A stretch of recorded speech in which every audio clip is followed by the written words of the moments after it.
Pedigree, 1, 2, 3, project you live as a champ. A last ride straight to hell, a tombstone, a choke slam. Here to give it to you raw. This is Wrestling with Savage. SmackDown, hold the title. This is Wrestling with Savage. What? Wrestling with Savage begins now.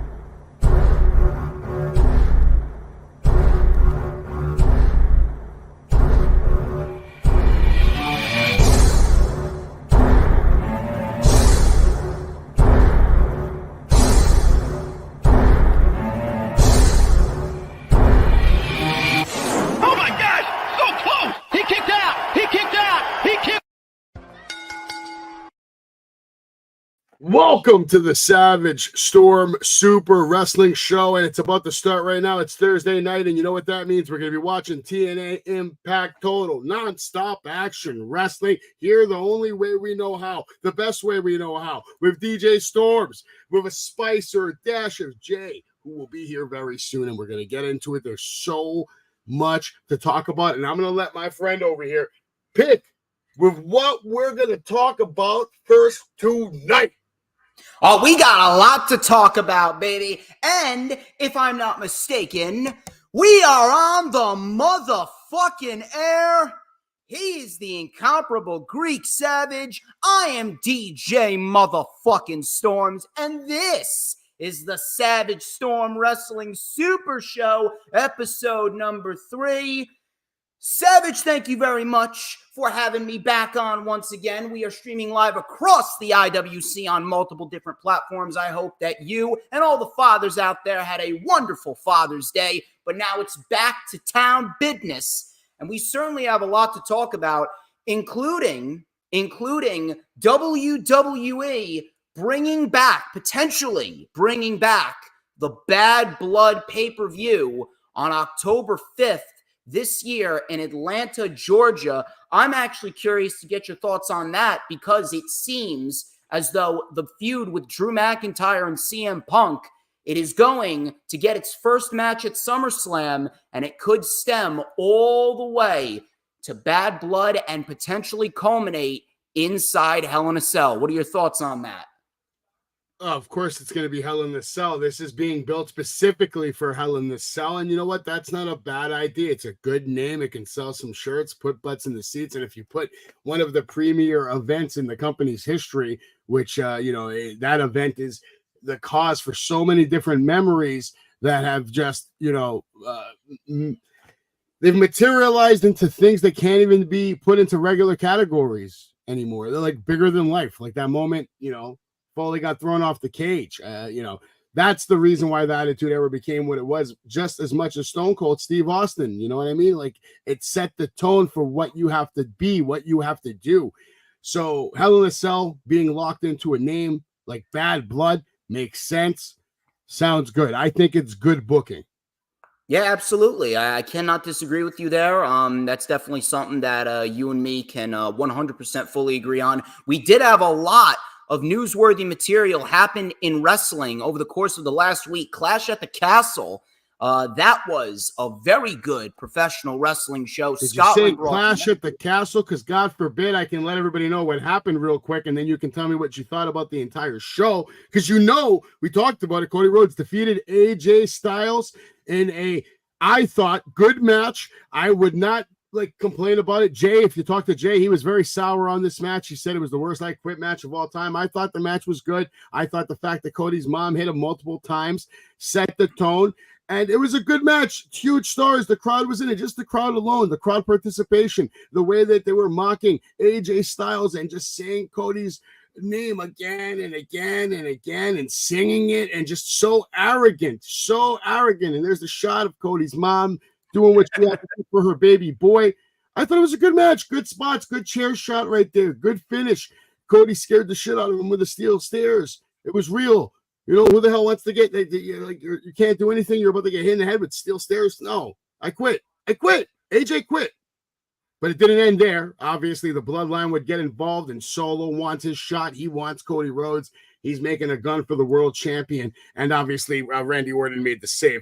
But Storms, obviously, I need to know what did you think about that match? And I don't really know where Jay was coming from. The worst I Quit match in history. I mean, that's a bit of a fucking stretch there. Let me tell you something. This was not the best I Quit match, but for the overall match from start to finish, from bell to bell, it may have been a little bit slower, but it was actually a very good match. Was this better than their first match? No, I'm putting the first match over this match. The first match, I think the first match had a better crowd, number one, and I think the first match had a little bit more fluidity.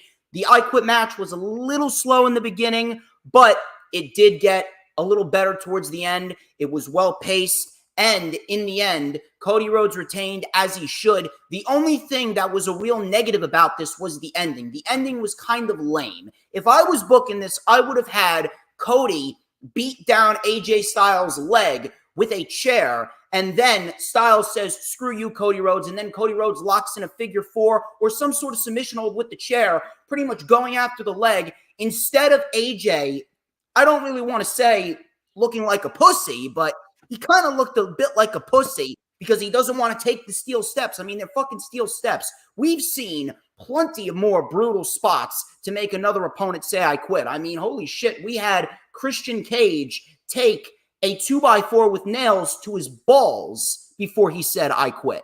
And then you have AJ Styles here just saying, oh, no, I don't want to get hit with the steps. That was the only negative part of the match. Other than that, I mean, it was a very good overall I Quit match. I'm not sure where. Yeah, I listen. I thought it was a good match, good presentation, and like I said, the crowd participation alone made the match very special. Is it the greatest match of all time? No. Is it the worst match of all time? No. But it was a good main event match, and it wasn't even in the main event. Kicked off the show. I will say one thing though. One thing I need to mention, and I mentioned this. We all know you're going to say more than one thing. Stop it. Look. This is important. Okay, regarding Solo. It's too early for Cody versus Solo. Too early. This should be done after SummerSlam. The correct route to go would have been Owens versus Cody at Money in the Bank because it's in fucking Canada. I mean, you gave Drew a shot in Scotland because, it's his hometown. So why not do the same with Owens? And then it's Orton versus Cody at SummerSlam. Roman and Solo at SummerSlam. Solo wins, Cody wins. And then after SummerSlam, then we can focus on Solo and Cody, but it's way too early for that match now. No, 100%. Yeah, that match doesn't need to happen anyway. I think they're going to get a 3-on-3 at Money in the Bank or something. I don't even think Cody's going to defend the title at Money in the Bank. But right now, TNA is on, and the system is out there right now. They're talking about how they made history because obviously the main event, Moose defended his title against Mr. Matt Hardy. But we all know if you watched the pay-per-view Against All Odds, and here's a look at what we're going to be looking forward to tonight on TNA. So Statlander has a date with Mr. PCO, and I know PCO personally. He's trying to, he likes her, man. He really likes her. He is making moves, and this is like Frankenstein and Frankenstein's wife. I'm thinking about like Halloween coming up. They can do a lot with this. They can make a lot of money. Maybe they can be a power couple. Maybe he can even be a world champion with an unstoppable queen by his side. And maybe this could be a phenomenal way to push Steph DeLander on a national level. And now that we're talking about Steph DeLander, we're talking about TNA. Whenever you talk about TNA from now on, you got to talk about NXT. Because now any of these dudes from NXT or any of these people from TNA could just show up on anybody's show. That's prime proof from what happened this week. And I can't wait to talk about NXT. But to keep it moving, here's something else tonight on TNA. Ace Steel versus Kazarian in action right now. But Against All Odds, real quick, let me bang out these. Unless you want to. You want to bang these out and I'll do the slides? If you want to, yeah. Sami Callihan, he defeated Jonathan Gresham. Sami Callihan, I have to say, he is a very, very underrated professional wrestler. I truthfully don't think Sami Callihan really gets the appreciation that he deserves. This new octopus gimmick with Jonathan Gresham, this dark, I don't want to say Dark Knight gimmick, but the evil Jonathan Gresham. It's something innovative. It's something new. We'll see where it takes him. I don't really understand why we had the fucking spot with Takeshita. That was fucking stupid. But regardless, I mean, Sami Callihan, if you have not watched Sami Callihan wrestle, I highly encourage you to go out of your way to watch a Sami Callihan match. And I kind of expected him to get the win, although I wouldn't have been mad if Jonathan Gresham won. Now, I didn't watch Against All Odds in full, but I heard that there were some decent moments on the show. We had Alicia Edwards and Masha Slamovic. They defeated the Hex. I mean, as expected. I do not believe the Hex are signed to TNA. I believe they're coming over from NWA. Mike Santana and Steve Macklin, they defeated the Rascals. Mike Santana, he's great at what he does. I got to support him. PCO defeated Rich Swann. He's going on the date with Steph DeLander. So it seems as though PCO, he is living his best life right now. And he's a fucking beast. He's a fucking beast. He's a fucking winner. I knew that the system was going to retain the tag team titles here because the money is not in Nick Nemeth winning the tag team titles. The money is in Nick Nemeth winning the world title. Fandango is on TNA right now. He's in the system, man. What do you think about Fandango? I think Fandango he's another one. I mean, he could have been so much more no matter where he was, whether it was on Raw, SmackDown, NXT, and he could absolutely be so much more in TNA. The guy is a very good wrestler. Were you at his WrestleMania debut? I was there live in attendance. So was I. And that shit was awesome, man. Beating Chris Jericho like that. He's a very, very, very underrated wrestler. And you know what? He turned chicken shit into chicken salad. So that was Vince's guy. Vince wanted him to succeed. Yeah, I hope that he does succeed because he's very good at what he does. Jay, why are you in the chat? Why are you exactly. not? Why are you in the chat? Here comes, I quote, 6-star match bullshit. Jay, come on, Jay. Where is Jay? Quick. Where the fuck are you? 6-star, quick, coming out of Savage. Who said 6-star? Who said 6-star? I just said it was very good. Right now, my boy over here, Storms, is telling us the results of Against All Odds. Frankie Kazarian, he defeated Joe Hendry, and they actually continued their feud on NXT, although I don't think Shawn Michaels believes in Joe Hendry because he got eliminated from the Battle Royal in about 15 seconds. Not sure where this is going, but listen, I appreciate Frankie Kazarian, and I appreciate Joe Hendry. Mustafa Ali is fucking amazing at what he does. Trent Seven, very underrated member of British Strong Style. We got ourselves one hell of an X Division championship match right here with Mustafa Ali retaining as expected. Ali, at this point, I don't know when Ali is going to lose that title. At this point, you may as well make him the modern day Goldberg. We got ourselves the ABC. They defeated Josh Alexander and Eric Young. ABC are fantastic, and I'm very, very happy that they got the win over the grizzled veterans here. Because ABC, I think that if they really want to invest in the tag team division, especially on NXT, bring in ABC, put them in there with Nathan Fraser and Axiom, and just let those guys fucking go.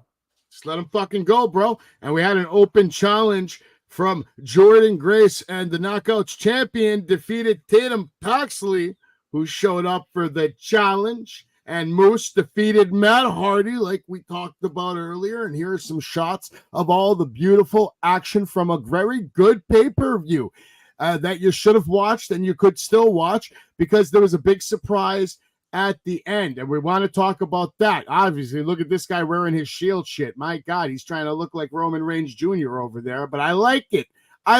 Do your thing, bro. I'm a Santana fan, so good for him, man. Good for him. I would love to get Santana on a show. Like, if I was running a wrestling show, man, I'd love to get Santana on. The guy's great. Yeah, we can make that happen really. AJ Francis out here doing this thing on TNA. Look at PCO. What's crazy is PCO's doing this thing. All these other guys who are younger and this and that. But look at this guy. WWE legend, just like living, like you said, his best life. Nemeth brothers couldn't overcome this. Right here. Jay wants a play-by-play. The play-by-play is this. The system is out in the ring right now, and they've been talking shit for 14 minutes. It doesn't matter what shit they're talking because it's the same shit. We know they're the best. They're the greatest of all time. Why aren't you on here doing play-by-play, Jay? Yeah, where's the assistants? We're trying to provide the wrestling fans with the greatest content in the world on the greatest wrestling podcast in the world of all time. That's why we do this. That's why I do this.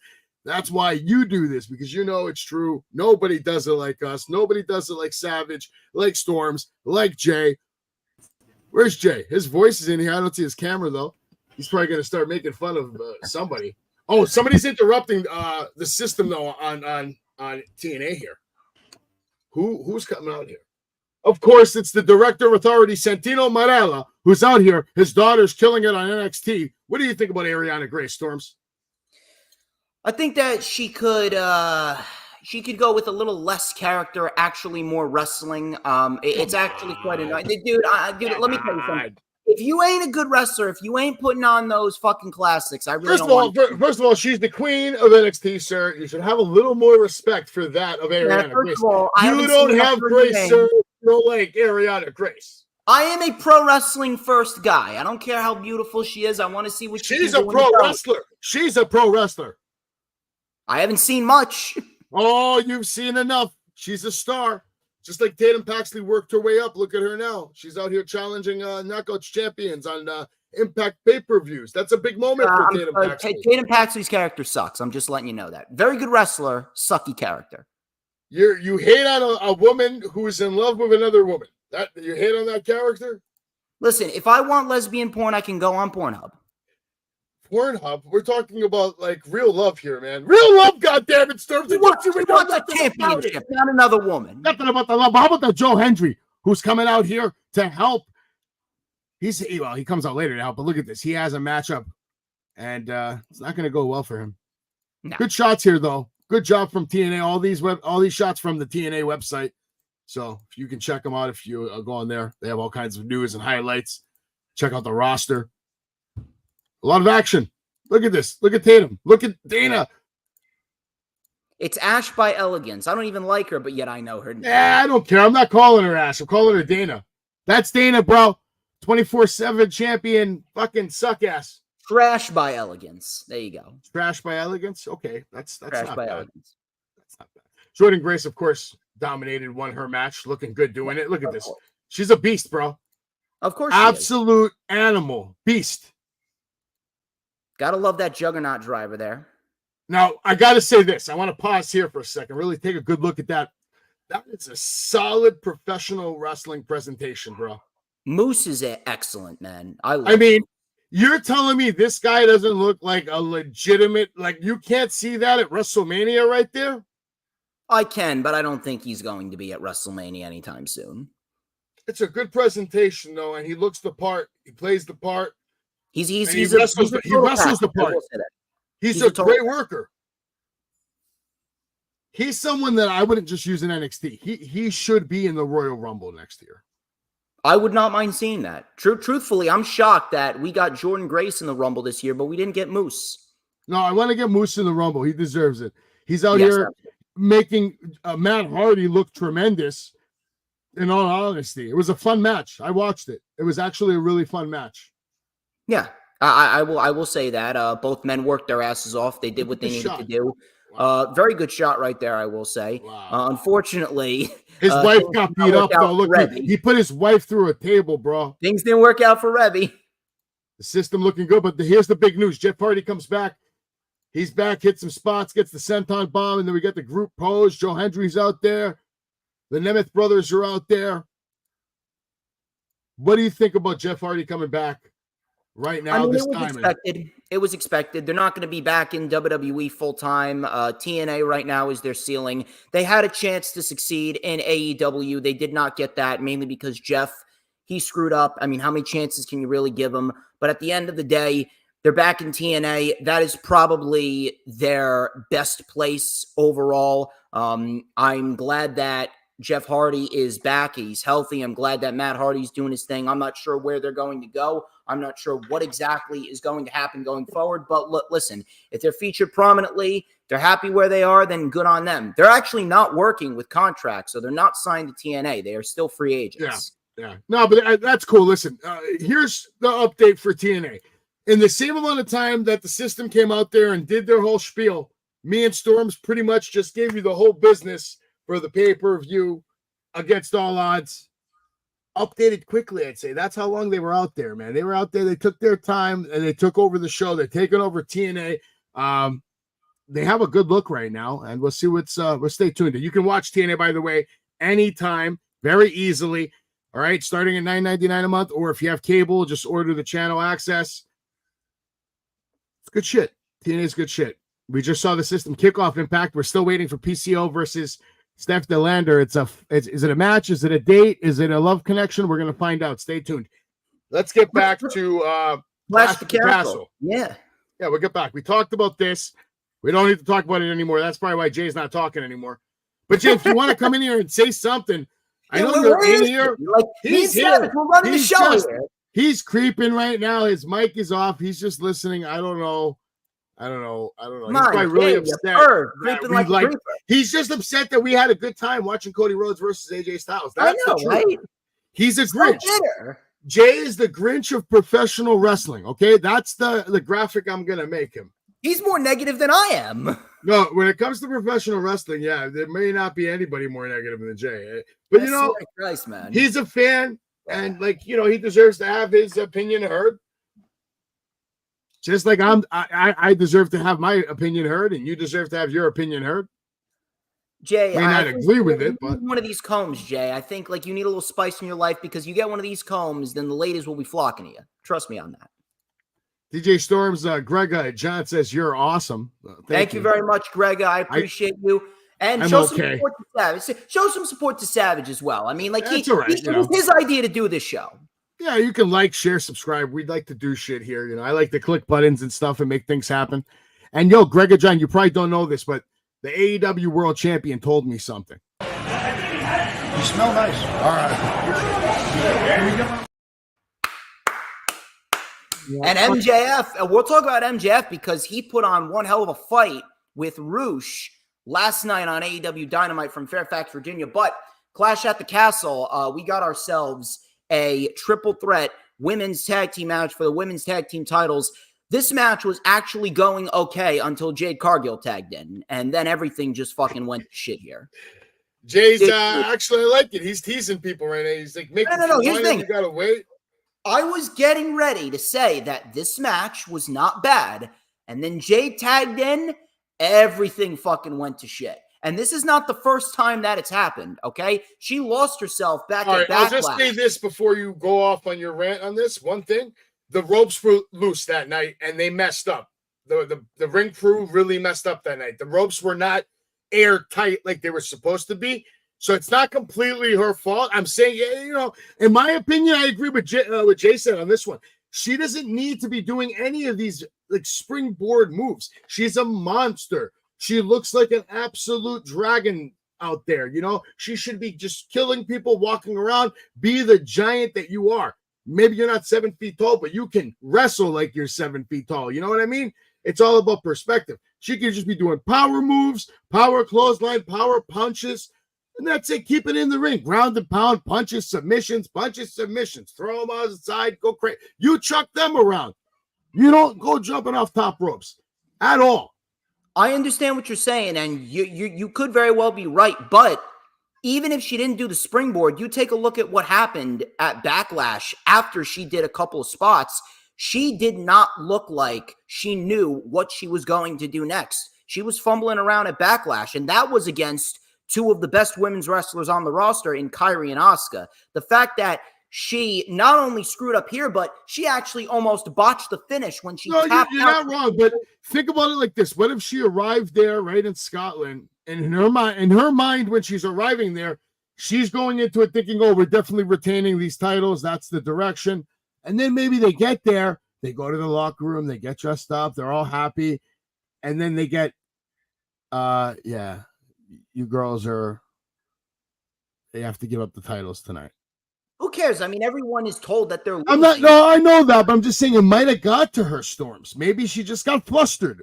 And it happens. This is not the first time that she's botched. She's botched several times within the last month and a half. At some point, you can't make excuses anymore. You want to know why they took the titles off of him? It's not just because Drew was losing. They took the titles off him because Jade Cargill sucks. That's why they took the titles off him. Yeah, she needs to go back. They need to change her up as far as her moveset. She doesn't need to be doing the high risk stuff. Not yet, at least. Especially if she's not ready It's not even for it. about the high-risk stuff. It's about getting the timing right. It's about getting the spots right. It's about being fluid, and she does not have that in her defense again. Like if I was her agent right now defending her, or if I'm her lawyer, on her behalf, I'm telling you right now, she hasn't had the proper reps that other people have had who should be in that kind of position to be performing on a pay-per-view of that scale or that caliber for titles yet. But Yes. because of what she looks like and because of her raw strength, athleticism, and let's be honest, she has a following. Whether we like to admit it or not, we could sit here and say whatever we want. Oh, she messed up, she botched, she this. That's not going to change the fact that she has a loyal following right now, which is kind of shocking to me because she hasn't done much. But here she is now. But by not much, I mean before the championship in WWE, of course. You know what I'm saying? She didn't win any titles really, except what, that TBS title, that fake. She held it for like 560 days or something like that. Who gives a shit? That fake TV title. You respect actually, that title looks better now than it did when Jade was holding it. Yeah, but her opponents, like, they were giving her like all kinds of randos. She was putting on better matches in AEW, though. I'm going to throw it out there. She was putting on better matches in AEW. Yeah, but you know what? That was sticking to her character of being a monster, just in the ring action, big finishing moves, power shots. Not even that, though. I mean, she worked with Chris Statlander numerous amounts of times, and she was actually very fluid in the ring with Chris Statlander, and she was actually doing a bunch of new moves. Well, that's because she probably worked out with Chris Statlander more than anybody else in the world, maybe. To be honest, she probably had more matches with her. Here's the thing. What I'm going to say is what I've always been saying.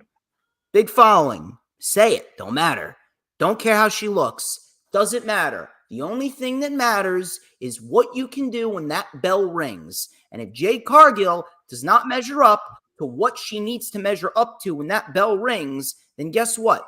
She shouldn't be a champion. She shouldn't be in that spotlight. She shouldn't be on TV, period. And I'd like to hope that them giving the titles to Dawn and Fire, that right there is going to be a means of getting Jade more training and more reps to a point where she can be ready for that spot. It was actually doing more harm to Bianca than it was doing help to Jade. Now, the women's tag team titles, they mean nothing, but it was a cool moment for Alba Fire and Isla Dawn. So that is the positive side to it. The negative side to it, Jade Cargill sucks. Okay, I'm glad you got that off your chest. I think she still needs more time. She's still obviously not ready yet to really be doing all this stuff out there. But I also blame the ropes and the ring crew that day. The ropes, I could see it in the matches. The ropes were not as tight as they should have been. It should have been airtight. That's just the way it is. So I'll give her a little bit of a break. But nonetheless, this was a great match for these ladies right here. They got to win it in their hometown. And very well deserved, okay? End of story. Like, they actually deserve it. They've been working their asses off for a long time. So, very happy for them. I think they're going to do big things. Bayley defeated Piper Niven, but I think we all saw that coming. I want to give a big shout out to Chelsea Green, who's one of the best workers on the roster right now. She's absolutely murdering every opportunity she gets. Her character work is incredible. She is so goddamn good at what she does that it's a matter of time before she transcends into a different breed of superstar that is going to be a women's world champion one day. If she keeps going how she's going, she's going to kill it. Jay, Chelsea Green, future world champion. Where the fuck are you, Jay? Holy shit. Why do you sound like you're fucking hacking up a loogie? All right. Jay, look at this match. Hold on. I didn't even get to say anything on Bayley and Piper. It's on you. Holy shit. Listen, Savage, I admire your passion, but I cannot agree with you on Chelsea Green. Chelsea Green is actually one of the most worthless individuals on the roster right now. She is fucking annoying. And, you shut your mouth right now about Chelsea Green. She's fucking annoying. great. I don't give a shit. Chelsea Green is annoying. That means she is doing her job. Go away. Genuinely, is not legit heat. She don't know. Yes, it is. You hate her. She's annoying. She did her job. Not for the right reasons. Bro, not for the right reasons. She just got you. She got you. No, she didn't. She's under your skin. She got you. I'm not hating on her because she's right here live on episode 3. I'm hating on her because she sucks at her job. Props to Chelsea Green. Because you got DJ Storms. He's genuinely irritated by you. Chelsea Green, you fucking suck. Just the mention of your name, Chelsea Green, irritates DJ Storms. He can't take it.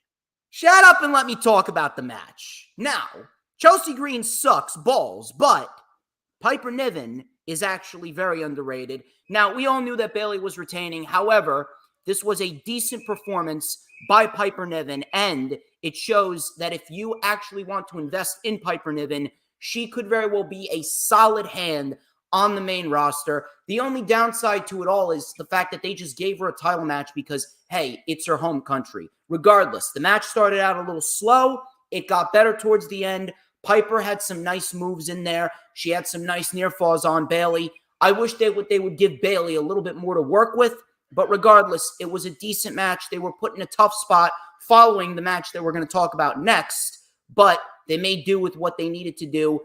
Unmemorable to say the least, but it was decent and it showcased Piper in a good light. And I hope that Piper does get a little bit more better treatment. There's Jay right there with the classic John Cena championship. Jay, what are you doing, bro? In video form, but we get him in picture form. Jay's here. No, he's right there. He's here. Jay's here. Look at his fucking smug face. What's up, Jay?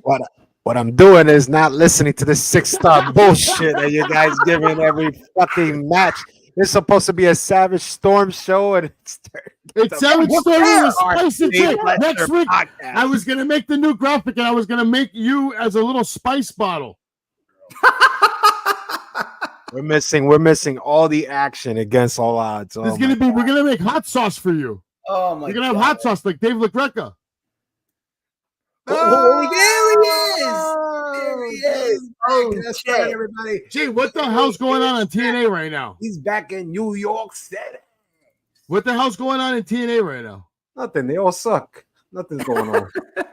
Who is this? Who's in the ring right now? Who's in the ring? PCO versus Staff that landed date? No.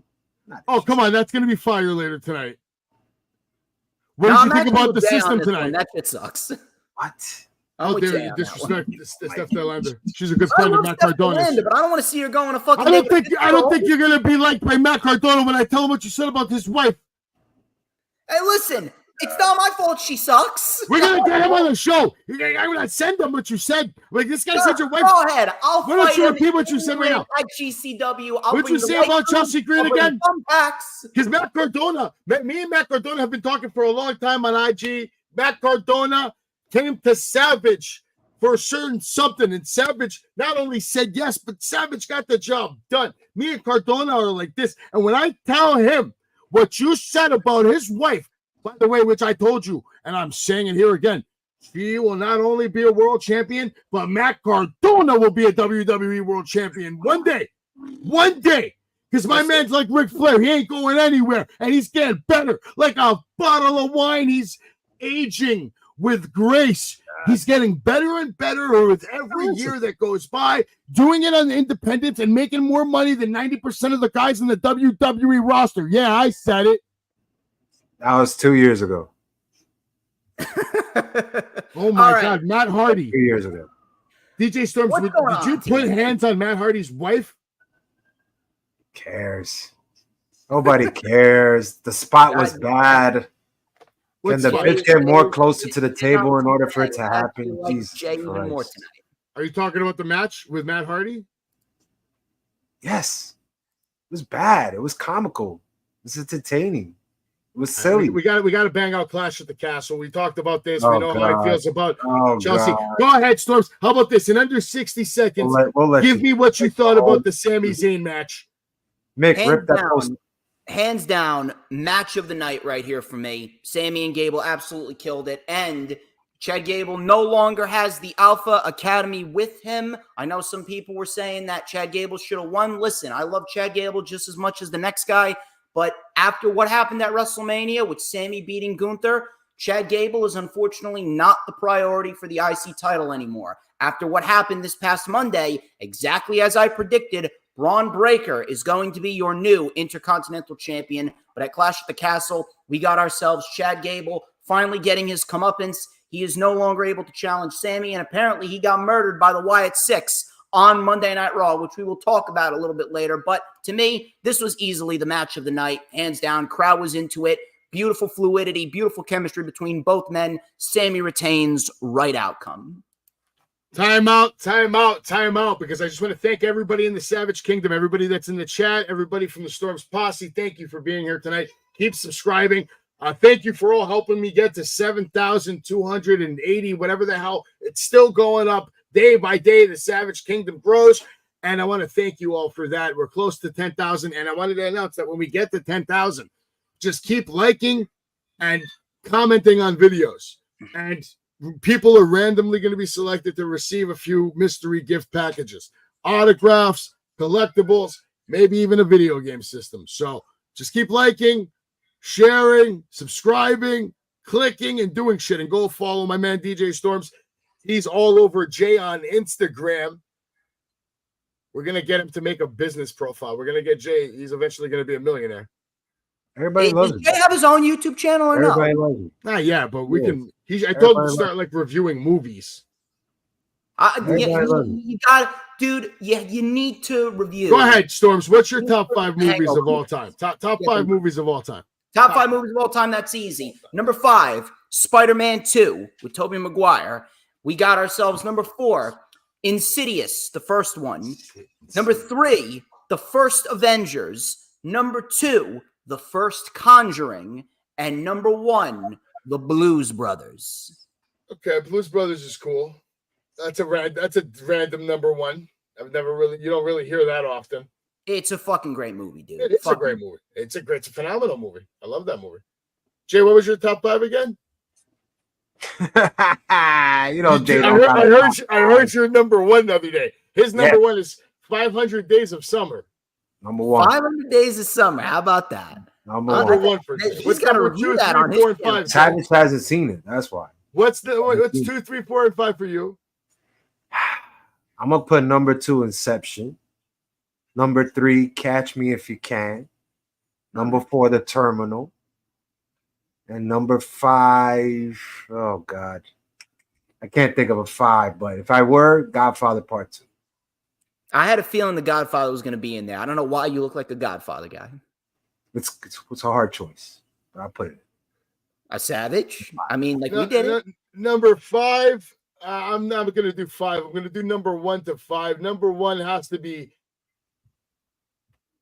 for me personally, like if I think about my whole life, number 1 has to be Jaws. Classic. Because Jaws fucked me up. I mean, I almost drowned at the beach when I was like 4 years old. I got hit by a wave, and they had to do like CPR on me and shit. And then when I came up, we saw Jaws. I saw Jaws like a few weeks after that happened. You know, and I remember watching Jaws. I used to walk in the streets as a little kid, and I would think Jaws was in fucking puddles. Wow, that's some. Yeah, I'd go to the ocean. Oh, fuck that. Dude, I felt the same way with Insidious. Insidious had me awake for 2 nights straight. So for a movie to have that kind of lifelong grip on my ass, and even to this day, if I see a shark, I'll just shit myself. Like if I see a great white coming at me, I will just shit myself and die on the spot. Have a heart attack, 100%. Jaws is number 1 for me. Number 2 has to be, if I really think about it, and just think about how many times I've seen this movie, how much I love it. It's a toss-up between 2 movies, but if I have to give it to one, I'll give it to The Exorcist.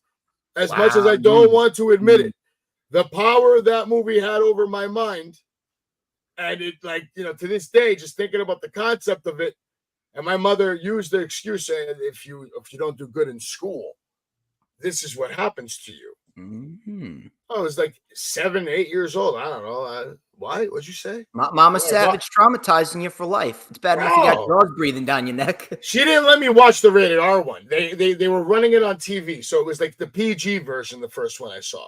But the concept terrified me. I think I saw it later in theaters when I was a teenager. We were all laughing the whole time, but the movie's fucked. Number 3. For how many times I've seen it and just fucking loved it. Batman. The original Batman with Michael Keaton, Jack Nicholson. Tremendous fucking movie. Number 4.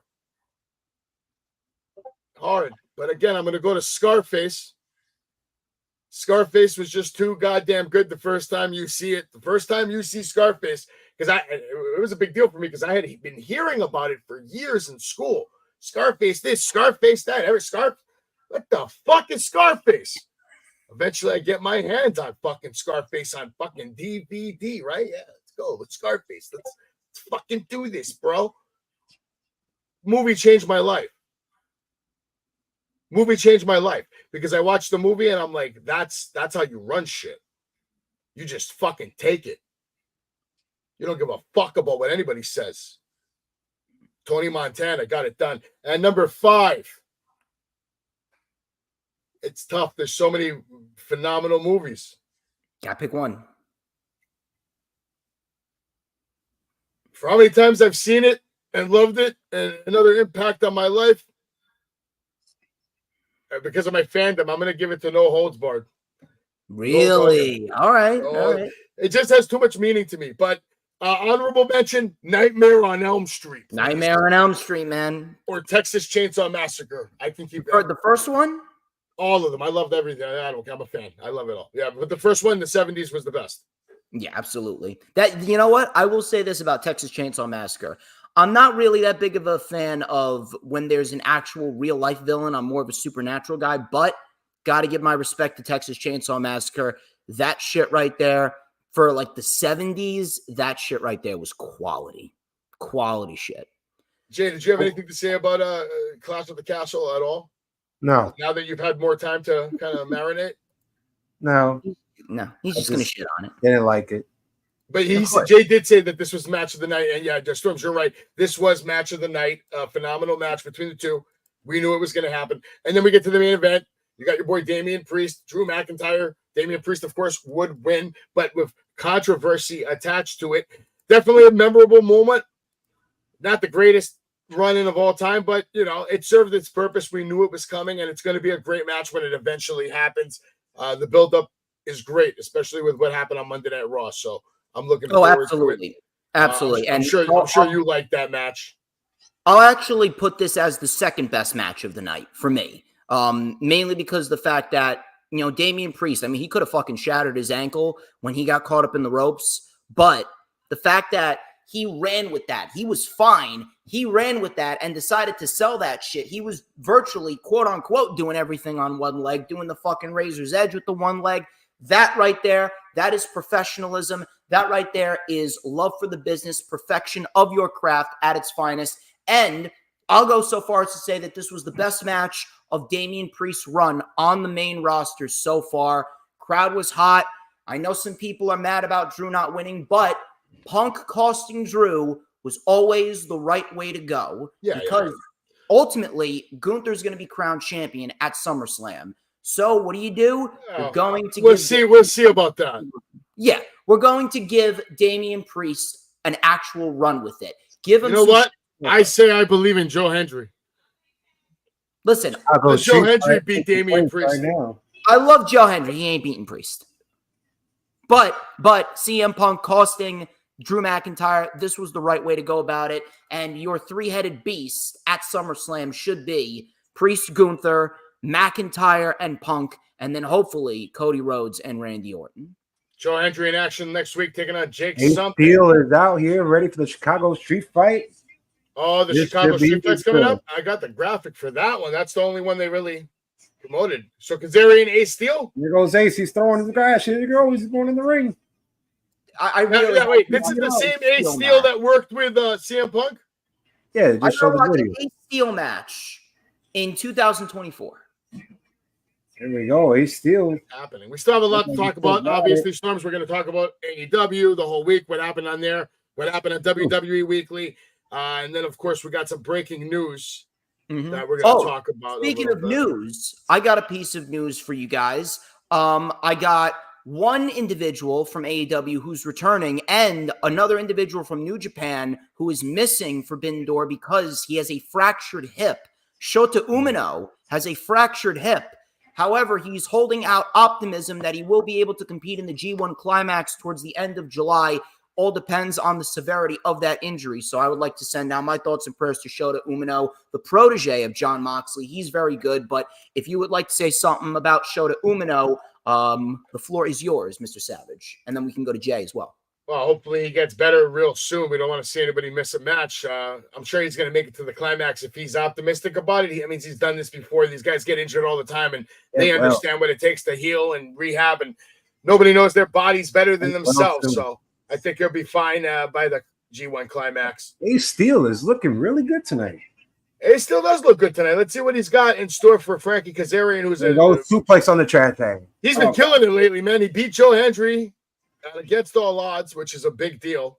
At least one of the worst finishes. You know, Joe Hendry's got more views on YouTube right now than like so many other big time wrestlers.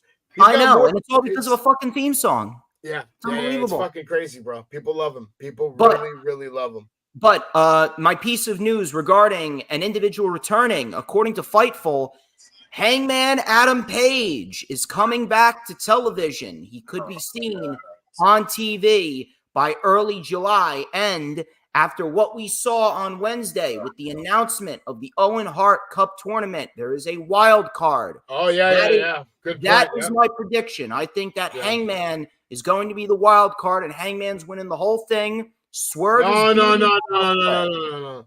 It's going to be Hangman Swerve. I can't do that no more. Has to be Puck. Has to be Puck. No, it doesn't have to be Puck. No, it doesn't.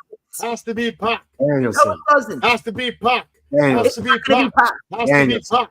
Danielson. Puck is the finest specimen on the planet right now, pretty much, as far as professional wrestling is concerned. That guy's body is immaculate. While all these other guys are getting opportunity after opportunity, year after year after year, their bodies are dwindling. Andrew Jake something in 2 weeks. He's improving his work, his persistence, his dedication, his passion. And if you go back and watch every single one of his matches, I dare you, he's made less mistakes than almost any other wrestler that's ever stepped through the ropes.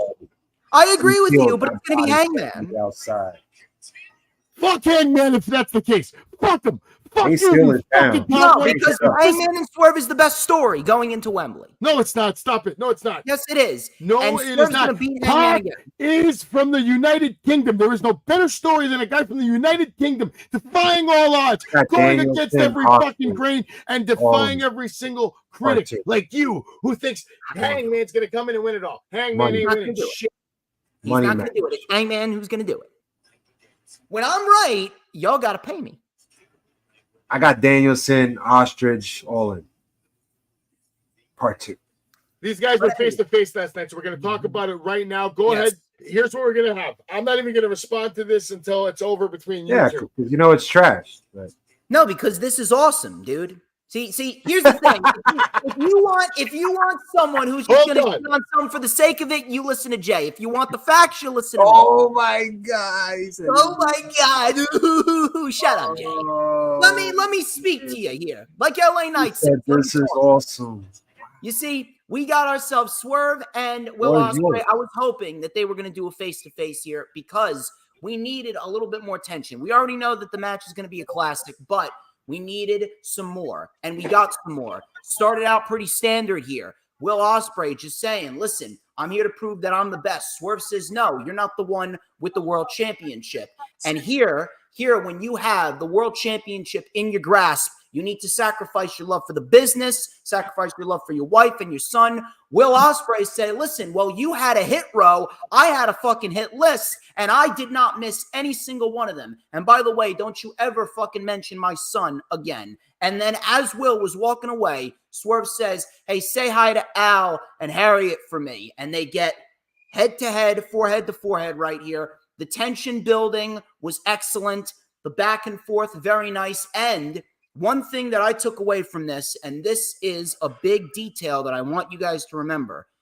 Swerve said, you always need to refer to Don Callis. What are you going to do when shit doesn't go your way? Are you going to refer to Don Callis, or are you actually going to go for the kill? Are you going to use that Tiger Driver 91? Ospreay says, I don't need Don Callis, and if I hit that Tiger Driver 91, you ain't walking out alive. Swerve goes, you're going if. I don't deal in ifs. I deal in certainties. At the end of the day, this was easily one of the best segments that Dynamite has produced this year so far, and it did a lot to get people excited for the match at Forbidden Door. We're going to get a classic. I'm still putting Swerve down to win it all.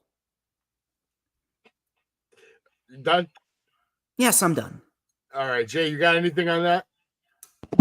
While Elwood just finished talking over here about how this was the greatest segment he ever seen in his life, this was probably one of the worst segments that Swerve could ever have in his life, because I do feel he got exposed. Once again, what Jay's been always saying since he won the belt, he cannot cut good promo or good segments for longer than 5 fucking minutes. It's true. He just got murdered on the mic by someone that has an accent and just basically killed the shit out of him. And for me, that's embarrassing. Now, I know he's an international champion. That belt don't mean shit to Jay. The only belt that means is the AEW World Championship. If you are the AEW World Championship, you're supposed to put me in asses to see to make me want to like you or root for you or make you want to win in the match. When I heard Swerve, I just heard somebody that was trying to take pieces from what Ostrich said to him and try to use it against him. It was a fail because Ostrich did it a lot better and 10 times with more aggression than Swerve. Everything that Ostrich was saying to Swerve was on point, was on money, and I don't even like the fucking guy, okay? But I will give what credit's due, and I really do think that it hurt Swerve with this segment with the mic. And me and Savage said last night that Nana finally talks after months, which I think it should have been the mouthpiece all along since Swerve won the championship. Nana talked for 30 seconds that was better than Swerve. I just don't think you could put Swerve in segments like this where it has to be 15, 20 minutes and you're making him talk. He's a badass. Let Nana do the talking for you. Sit. Are you done? Oh, I'm done. Savage, can we fire this guy? Can we fire Oh this my No, God. we can't fire him You because cannot listen, say Swerve here's get the a thing. good At the beginning of your promo. thing, the first thing we Swerve said won is this. I don't give a fuck what anyone says. and Swerve real won quick, this. just so we can say that we're watching TNA, which we are, Chicago Street Fight, because Arian's been beating the shit out of Ace Steel on the outside, on the inside. Ace Steel's this guy, because Arian's about to break his hand right now on TNA. We'll keep you posted. But back to this, face to face. DJ Storms used the words, "This is awesome." The only thing that was awesome about this was Will Ospreay, bro. Will Ospreay was awesome, bro. Swerve, again, not strong character work. He didn't sound strong. He sounded off. His timing, his delivery. I agree with Jay that Prince Nana should be doing the bulk of the talking. Swerve would be so much better if he was mysterious and a powerful boss who spoke from the shadows and just killed people, murdered, and Nana handled all his communication and business. He'd be a murderer. Bosses shouldn't babble and talk and brag about their fucking bullshit and their big fucking dicks. That shit is bullshit and it's tired. You and I have been friends. I'm telling you, you got your head so far up your ass. Let me ask you a question. Straight to your face right now. Who cuts a better promo in your opinion? Prince Nana or Swerve Strickland? In this case, it was Swerve. No. All-time career from what you've heard. Who has a better voice? Who has better delivery when they're getting a promo across? Swerve or Nana? Neckbreaker. You haven't seen much of Nana since Swerve actually became champion. But so right now, it's still on Swerve. That's not true. We saw a lot of Nana all over the place because he was managing multiple wrestlers, cutting multiple promos on shows that you probably didn't watch or did watch and don't remember on Rampage and this and that and Collision. And can you honestly say that this was an even promo between these guys, Storms? I say Swerve actually edged it out by just a little bit. You know why? At which because part? He got under Ospreay's skin. Which part? Hold on. You said he edged it out just a little bit. Which part was that? You know why? And which part was that? Because he mentioned his kid and he got under Ospreay's skin. That's all it took. All it takes is one little kid. Because he mentioned a kid. No. Not just that. That right there took it over the edge. But he matched Ospreay because he was telling Ospreay, "You're hesitating on the Tiger Driver 91." And then on top of that, you need to sacrifice all these other things. You're not willing to sacrifice the love for your wife, the love for your son. Can we agree on something that any type of wrestler, I don't care where you're from, that if you can't get over with the crowd, you're going to say something to get them over, like Oh, Swerve's already you're a over. son of a bitch. Boycott the promo. Ooh, It's funny that Jay's talking about over because you know what's over? That's what I'm saying. Like, Championship run wrestlers will this say year. If it's anything not to at this just get a pay-per-view, pop. it will be at the next one. I think he Will just did that Ospreay for the is pop. your next champion. No, it is 100%. I want him to be the next champ. I Swerve don't even like is going ostrich. to retain but I as don't he mind should it. because Swerve is killing it right now. Y'all, Yeah, but guess what? It's gonna die out. The few fans he has left, it's gonna die out if he keeps talking. the guy has a plethora of fans all over the fucking globe. I don't know what you are smoking, but Yeah, it's maybe his fans. not Yeah, helping the have brand. his fans. They're all gonna have their fans, but he ain't gonna have Tony Khan's approval to be the champion anymore Listen. because Will Ospreay just did what he did. No, Will Ospreay just nobody- outshined Swerve Strickland. Swerve Strickland is the world champion, and I believed way more that Will Ospreay is gonna kick his ass. Will Ospreay sounded like he's gonna kick the shit out of him. I mean, And he's he a did the job badass. so You gotta fucking stop good talking. that he made Savage buy tickets to Forbidden fucking Door on the motherfucking floor because I want to watch Right now, Will Ospreay Kazarian kick just the won shit out of against Swerve Steel Strickland right now. in the That's how Chicago much street Will fight. Ospreay kicked ass Frankie that night. He Kazarian was is on his way in fucking 2 weeks awesome. to face Joe He Hendry. was awesome. in He the wasn't good. anniversary He was qualifier. fucking. You used the word awesome. He was fucking awesome. And now Will Kazarian is Will choking Ospreay out was Ace Steel after the match. awesome. Referee's trying to let go, awesome. but he won't. To the Wait, fucking moon. somebody's coming He's a out. Who is fucking it? Stud. He's a Is it? fucking stud. It's Joe Hendry. Joe Hendry's out. There he is. Kazarian, Hendry. Whoa. Whoa. One arm spine buster.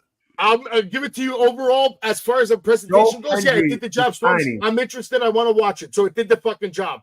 All of it.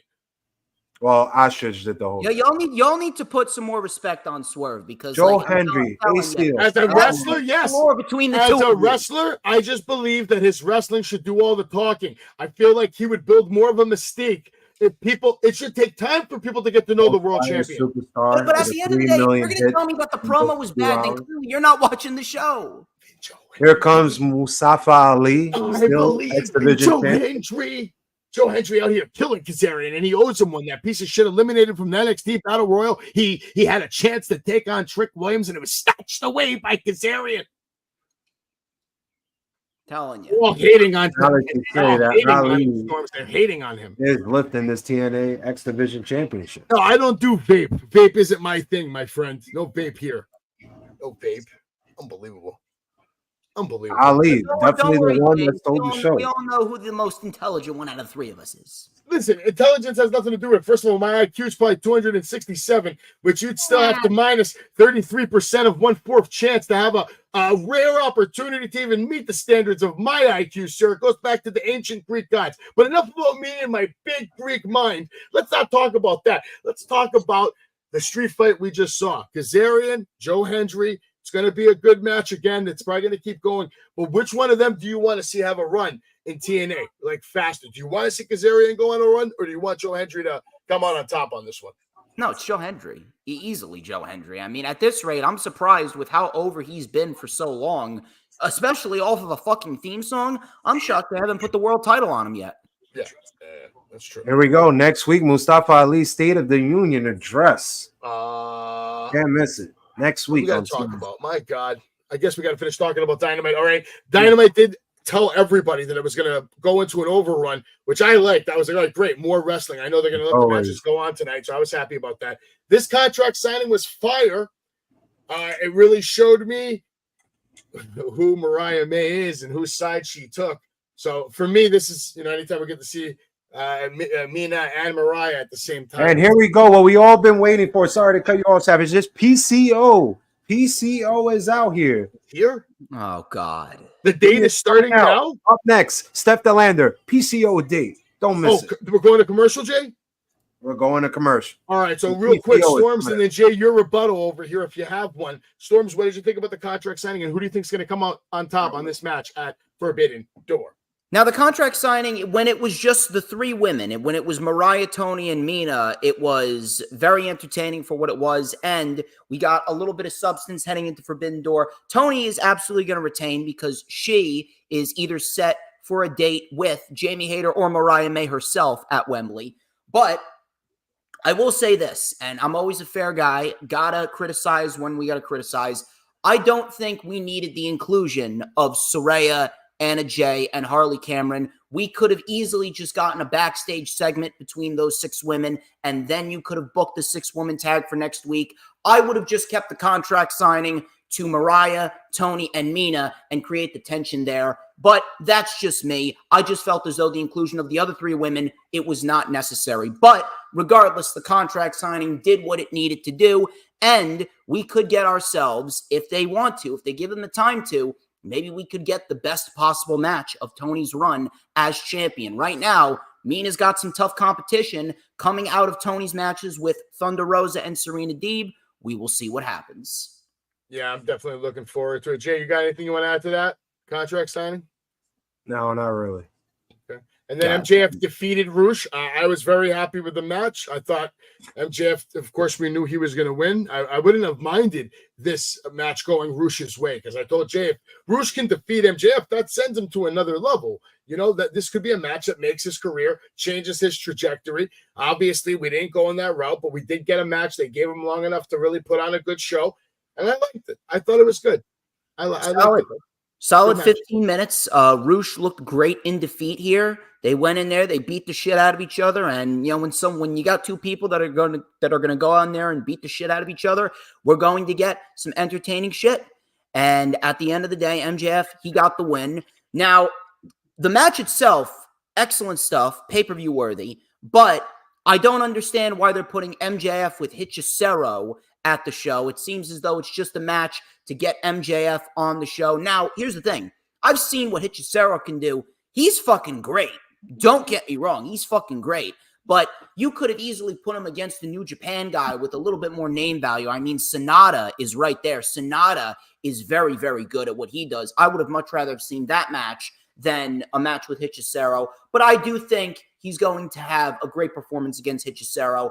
Another thing I need to point out there, I don't know why MJF is not in the Owen Hart Cup tournament, but after we got what we got later on in the show, I think I have a good idea of who MJF's opponent is going to be at Wembley Stadium. Oh, don't forget there is the one wild card, and he could be the wild card too. It might not be Adam Page. You know, there's no guarantee on anything, but probably not. But we'll see. Who knows?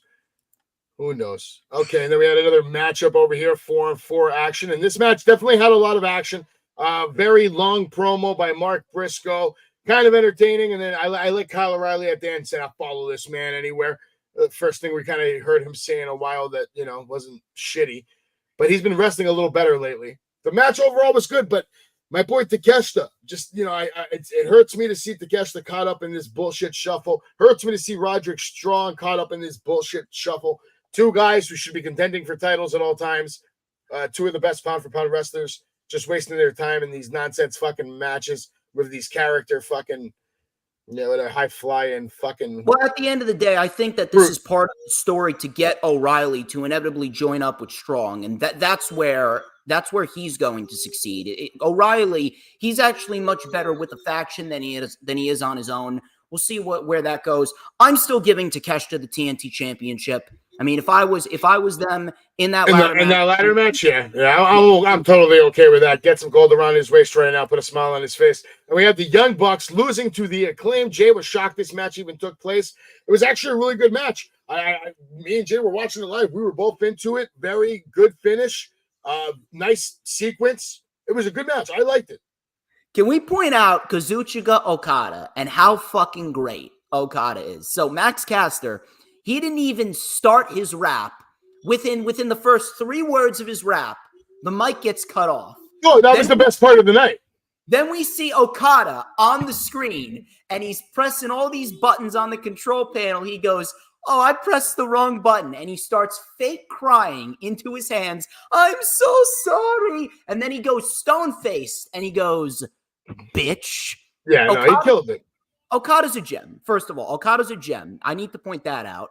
And then secondly, now I'll get the negative out of the way first. The eliminated matches, they need to fucking go away. I've said it once, I'll say it again. These eliminated matches, out. They need to fucking go away. PCO is out. Well, it's going down right now. The wedding is happening right now. Is this a wedding or a date, right? This is and she's dressed up like Elvira right now. This is cool. Halloween has arrived early. There is a table in the ring, seats. We're about to have it. The first It's a date. candlelight dinner, and there's a Steph guy that looks like he's a surgeon who's like the waiter. I guess he's going to take care of all their needs. Steph DeLander, of course, has to make sure she looks good, checking herself out in the cell phone, taking a selfie. She looks like a Vira slash Vampiris. Firecracker with the French Canadian Frankenstein. Oh, Here we go. PCO's here. PCO's here. Respect to this man. Long time wrestler. This guy's been taking bumps a very long time. Okay, here goes PCO. Push. Wait a minute. PCO was gonna hit Steph DeLander with the chair. Chris DeLander defeated Nyla Rose. I'll just say this, and let's keep it moving because we still have a lot to cover. But Statlander looked incredible with that tombstone at the end. Dominant finisher. Hope she keeps it. I'm sure you agree. Storms, that finisher looks sick. I'm going to throw it out there. I'm going to throw it out there. It's going to be Chris Statlander and Mariah May in the finals of the Women's Owen Hart Cup tournament. Statlander's going to have a great fucking Owen Hart Cup tournament. I like Statlander's candles are lit in the ring. The music is she's playing. holding the ropes for him, Jay. The music's playing. The candles are lit. How about that? Guys, she's holding the ropes for him. Her hand is touching his hand. This is her man now. Oh, no.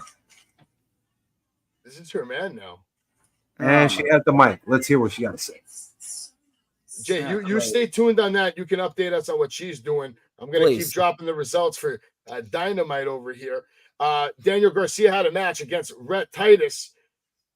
It's funny right here. PCL tried to hit Statlander.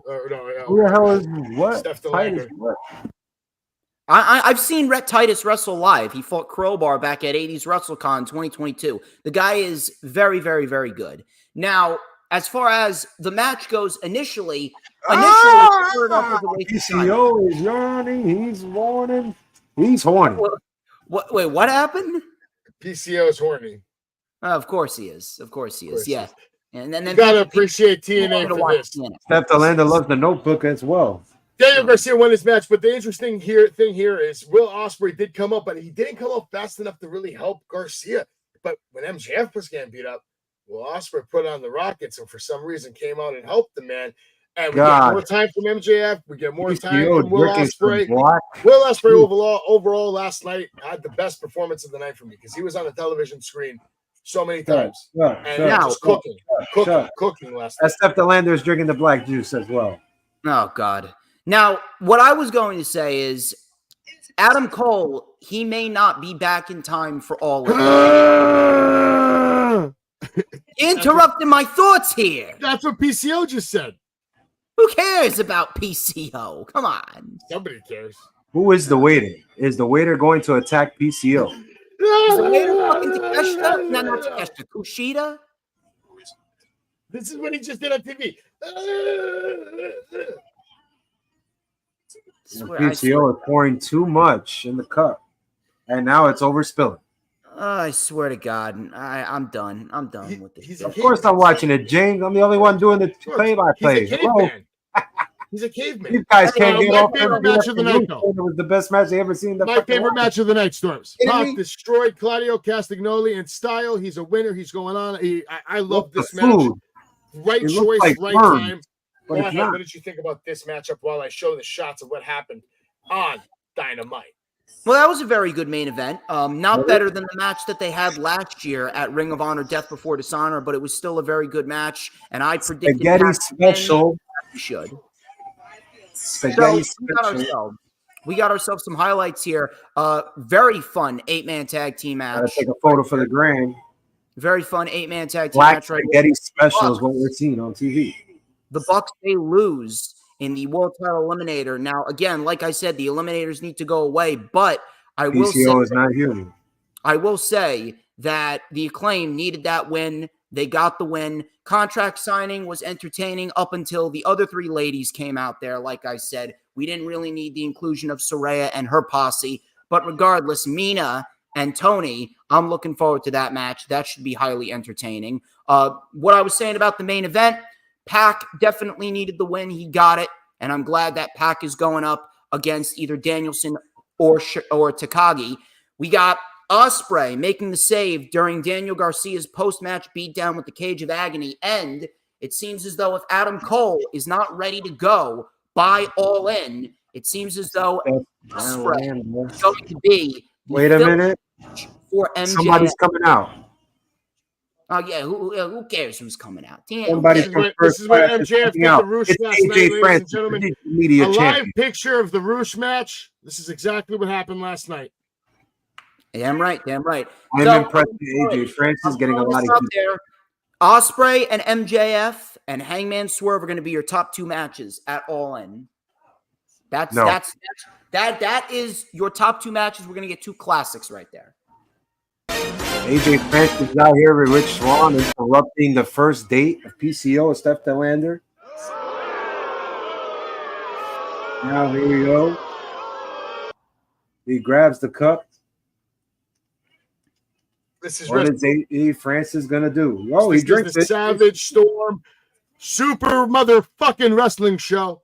We're just chilling here on a Thursday night. We hope you're here with us. Make sure you like, share, subscribe my channel, subscribe to DJ Storm's channel. PCO All our just got hit. follow us all over Jay over there on Instagram. He And just Steph got hit. this guy Worms. Steph I did like Delander the just got pushed to the floor by AJ Francis. clips where he was pouring her wine and he Wait just a kept minute. pouring until like it Francis picks overflowed. up PCO. That was a nice little spot. Now this whole thing is shit. Now that Steph Valley Francis is driver. out here. Steph Valley Nobody driver. cares. PCO. AJ Francis is out here. It's a shit show now.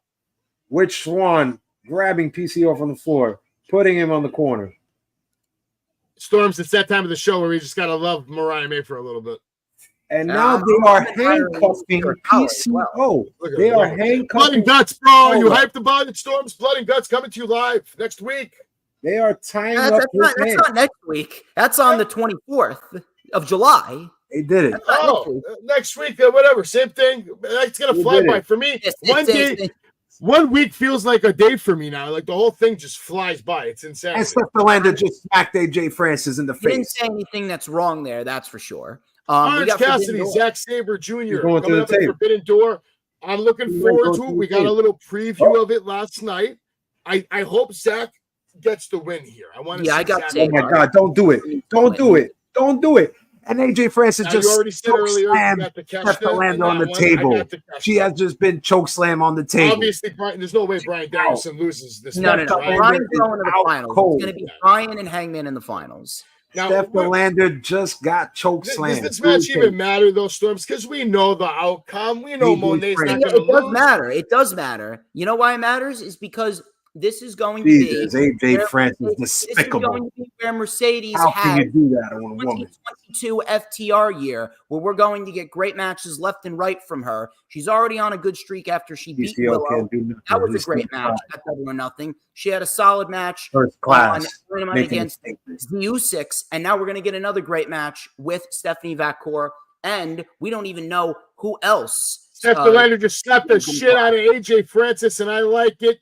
Slap him again, hit him again. Still to come. They're Josh tying Alexander up versus PCO Eric right now. All right? This qualified guy, Slammiversary. I got Rick Josh Swan has Alexander. fallen far away from the top ABC, of the ladder. 9 Bro. minutes later. He used to have a By chance to elegant be subnets. somebody.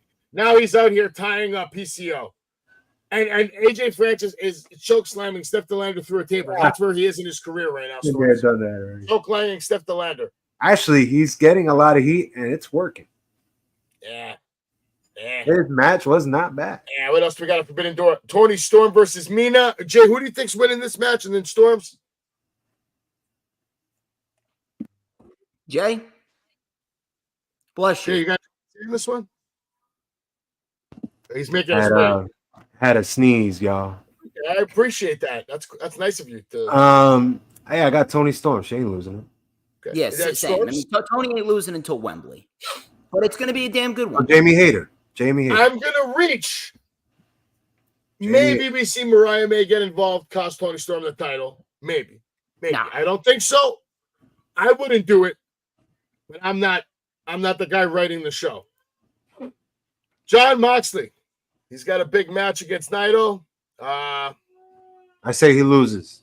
Yeah, I got Naito too. I think that Moxley Really? is going to be. Yeah, I think Moxley's going to be back on AEW TV. And if I am going to predict this, I think that the Blackpool Combat Club, while Brian is doing his solo thing, I think that Claudio, Moxley, and Yuta, I think they're going to go to the trios division because we actually got The Patriarchy going for the trios titles now. We could get the Patriarchy versus the Blackpool Combat Club down the line for the trios championships. We'll talk about that a little bit more when we get to the Collision portion of the review, but I think that me and Jay, we're in agreement here. Naito's taking it.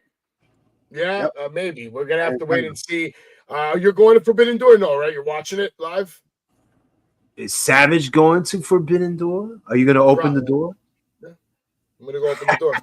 Storms, are you going to be at Forbidden Door? Savage will watch MJF wrestle a broomstick. He's going to watch a luchador. Storms, can you hear me, Storms? Yes, I can hear you. What do you want me to say? Are you going to Forbidden Door? I wish. No. I will be at Full Gear, though, in the Prudential Center in November. I wish I was going to Forbidden Door. Yeah, I'm going to go, but I'm literally going just for this one match right here. I want to see this matchup right here. So fine, he's going for the forward to it. I'm looking forward to it. Any of these shirts, Storms? Gosh. We got ourselves some AEW shirts right here. The Bastard Pack. Gotta love Pack. That's a nice shirt, right? That is a nice design for Pack. One of the better designs that AEW has right now. I like the MJF design as well, but Pack's got the best design as far as what I've been seeing so far. And you got your 4th of July merch right here too. All right. But my favorite item, baby, the Billy Goat. This is nice. I would get one before they sell out. That'd be a nice thing to have, to get him to sign and then frame it.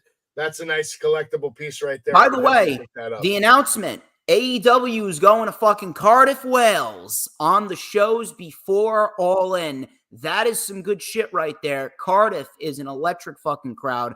I'm looking forward to that shit. No, that's definitely pretty cool. Real quick, I'm going to just break down the results for what happened on AEW throughout the week. This episode of Rampage was at the Wells Fargo Arena. And Tony Storm defeating Alex Windsor. Cage of Agony in action. They defeated Tupo, Marston, and Kevin over there. I guess some Joe Schmoes. Rocky Romero takes a loss against Shada Umino.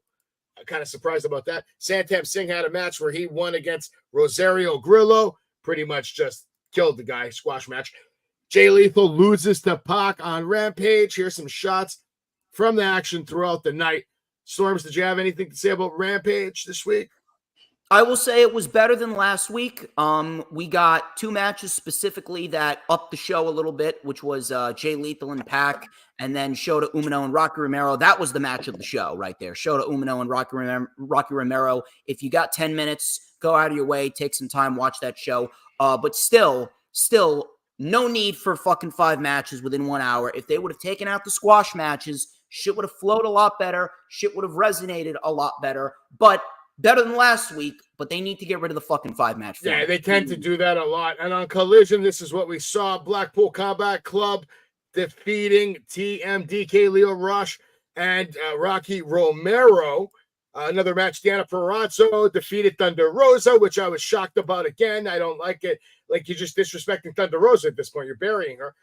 This guy's name that I'm probably never going to say correctly, Hechicero versus Dalton Castle, and he would defeat him. The Peacocks could not overcome the mighty Luchador. Dante Martin would defeat Lee Moriarty. Kyle O'Reilly would defeat Anthony Henry, and the Bang Bang Gang would lose to the House of Black. But Christian Cage had a phenomenal segment there we'll talk about in a second. The Acclaimed, we heard from them. They were talking some trash, but guess what? They backed it up. They beat the Young Bucks on Dynamite, obviously. Here's some looks at the action. But what I want to talk about, and I'll go to Storms and then Jay, because I don't think Jay even watched Collision, but I'm sure at this point he's seen the highlights of what Christian Cage did. Storms, what did you think about Collision? And more importantly, what did you think about the best part of the night where Christian Cage went off on Father's Day? It was so good. I'm telling you, with AEW and WWE too, I mean, both companies right now, they're a little inconsistent. I mean, we get a Rampage that's overstuffed, better than last week, but overstuffed, and then we get ourselves a very well-flowing Collision, minus a few things here or there. But Collision was a very solid show, a lot of great wrestling on the show, and a lot of good material going into the future. Now, Christian Cage, easily the best segment on the show. Christian Cage, being the asshole that he is, I'm kind of shocked that he's not going to be in the Owen Hart Cup tournament. I would have put him in there, but I'm not mad that he's going for the Trios Championships for a multitude of reasons. Number one, this is going to be a great way to put some more spotlight on the trios titles. Number two, it's great for Luchasaurus, aka Killswitch, and Nick Wayne, because when they win, and I do believe they will win the trios titles, it's going to be great for them because now they're going to get a championship underneath their belt, and they're going to benefit by feeding off of Christian Cage and the heat that he's built. And then finally, the Bang Bang Gang, that's going to remove the championships from the Bang Bang Gang, giving the opportunity for the Guns to go back to the tag team division and Jay White to get back into the singles division. It's all good for me. All good for me. Now, we got ourselves a very solid main event, and I can confirm that Buddy Matthews is not injured. That was an angle shot specifically to get some heat on Christian Cage, and we could be getting a Patriarchy versus House of Black match leading up to the Patriarchy's inevitable trios titles win. So thankfully, Buddy Matthews is not hurt, and I'm very, very happy that he is going to remain with AEW, and it's just an angle. The 8-man tag, very, very fun. I didn't mind Deonna beating Thunder Rosa because Deonna needed the win more. Thunder Rosa, she already has the big-time star power. You need to distribute that. Deonna got it. And if I was booking this, I would actually have had Deonna go after Mercedes to give Mercedes another challenger, and I would have put Thunder Rosa in the Owen Hart Cup tournament, but instead they put Deonna in the Owen Hart Cup tournament. I'm looking forward to seeing what she does. I wouldn't say that Thunder Rosa is buried whatsoever. The match with Hechicero and Dalton Castle didn't need to happen. That was completely unnecessary, and it honestly feels like Hechicero is just with the Gates of Agony and Brian Cage just because it's Forbidden Door season. It's just not resonating. That shit, it's not working. Dante Martin goes to the ladder match. That was the right outcome there. That was a solid match. Dante's going to do some crazy shit. Savage is going to experience some crazy shit in that ladder match, so I'm a little envious of him. And then O'Reilly continues to be, I don't want to say targeted, but continues to be asked by Roderick Strong to join up with the Undisputed Kingdom. I do believe that's going to happen at some point. But overall, it was a very good episode of Collision and a nice one-year celebration of the show, and I'm hoping for plenty more going into the future. Jay, I'm throwing the ball to your court. Right now, Ash Elegant is getting an ass whoop right here in the middle of the match right here. How is she going to have a championship match against Gordon Grace if she's fighting like this? But I'm going to say this. I did not watch Collision. I saw the first match, and I got disgusted. I actually threw up in the bathroom just because I had to watch Jon Moxley and all the buffoons. But I will say this, the Christian Cage highlight, it did look good. I did see when he opened Collision, and that was good too. I wish I saw more at the end live, but I didn't. And I think that was probably the highlight of the show. I mean, I think that some people have all these tag matches because they're lost in the shuffle. I think Deonna Purrazzo is lost in the shuffle. I think Thunder Rosa is lost in the shuffle, and I just don't understand. Thunder Rosa was a number one contender in the last, I guess, a month or two. She was, and now she isn't. And now she's back to doing what she did before she was the number one contender, having a feud with Deonna Purrazzo, which I don't get because I thought we closed the book, but I guess we're opening it because we can't really book anything with these two women. It's sad because they're both talented, but in a way, what can we possibly do with Deonna Purrazzo and Thunder Rosa? I just don't think it's fair. I think that some people who are behind the scenes, which I do not know because I do not work in AEW, they're just booking who they want to book because they feel that they're hot. And I disagree with some of the hotness that whoever they're picking. And I think that you should book Deonna Purrazzo, a former TNA champion, need I remind y'all, knockouts champion, whatever you want to call his fucking belt. She was one of that. She carried this company, and it's just a shame that she's being presented as a mid-card when she debuted and she was presented as a top star. You're not going to push someone like Deonna to the top immediately. Why? We did when she came out. We did when she came out. She had 3-4 matches. She was already number one contender. Yeah. Because Tony needed something. You're not going to put the title on her within 2-3 months. Okay, but listen, it's not. I don't want her to win. I'm with you on all that. I just want her to be presented as a top star, not a mid carder. Deonna Purrazzo has no needs fighting Thunder Rosa again when this was all over with months ago. No. This was the end to their feud. The feud was a 3-match feud. Thunder Rosa won the first one, then Deonna won the second one. This was the end, now Deonna's moving on to the Owen Hart Cup tournament for the women. I seen the end already. I just think that this was the nothing end to book these two women with, because I feel the next time you see these girls, they're gonna fight someone we don't know. Jordan Grace out here kicking ass right now. Right now, Ash Elegant is holding the Knockouts Championship right now in the middle of the ring. And right now, we're getting stupid cunts here. Are you kidding me? What kind of show is that? This guy's got a job on Impact right now. He is getting over me. I think Ash Elegant's style works well in TNA, not in WWE. Hit her a little bit, man. But you could cover up his mistakes in TNA. You can. Listen. But Ryan Nemeth is coming next to JDC. Will JDC be part of the system? Will he join the group? As Moose said, he's not in the group. Drops this guy on his head right now. Unbelievable. And right now we're watching past videos. Dudley Boys, RVD, Jeff Hardy, all Kurt Angle, Samoa Joe, AJ Styles, Impact Legends. Check it out. Real quick, I'll give you the results, and then we'll hear what Storms thought of Monday Night Raw. Naomi defeated Chelsea Green. I've been saying it. Chelsea Green's a star, 100%. This thing right here, DIY and Austin Theory and Grayson Waller. I was upset that the match didn't happen at Clash at the Castle. That's that match should have happened at Clash at the Castle. I'm crazy mad that it didn't. I'm pretty sure these guys are about to take those titles. These guys are probably going to split up.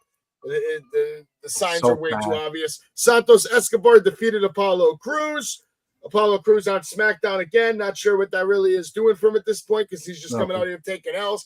Cody Rhodes and AJ Styles got under each other's skin. Obviously, they wanted to build up to Clash at the Castle, which they did well. That was a good segment. They killed it. Nia Jax defeated Michin. Tiffany on commentary. Carmelo Hayes didn't impress me with that little segment there. He's not impressing me at all. Not really impressing me. These girls basically called out their shot, said they were going to bring home those titles, and they did. I loved the segment with LA Knight and Logan Paul. I think this is a money segment, and I think Logan Paul is going to lose that title to LA Knight at SummerSlam. Looking forward to it. The signs that this match is at SummerSlam is right here. I mean, it's a giant Easter egg in the middle of the pool. He's in the pool. He's partying. It's summertime. Solo Sikoa defeated Kevin Owens, which is kind of shocking when you think about how big of a star Kevin Owens is. But I guess they really want to push Solo Sikoa, and they're going hard to obviously push that whole storyline. Randy Orton coming out, making the save. Go ahead, Storms. What do you got on SmackDown? I actually got someone, a fan of mine. I got a fan of mine on X right now. His name is @JesseBuddy189. He says he wants to call into the show. Is there a way that we can get him to call into the show? Go ahead. Let him call your phone. Savage. You want to call into the show? Here, let me tell you, Jesse, if you're watching right now, why doesn't he just? Why can't we just send him the link? Yes, Jesse. Here, go to X. Type in JesseBuddy189. Send him the link. No, you have the link. I emailed it to you. You're going to send him the link. Savage, you do all the work. This guy created all the chaos. I'm running a multitude of slides and videos. Savage, you don't know my friend, but go to X and go to @Jesse.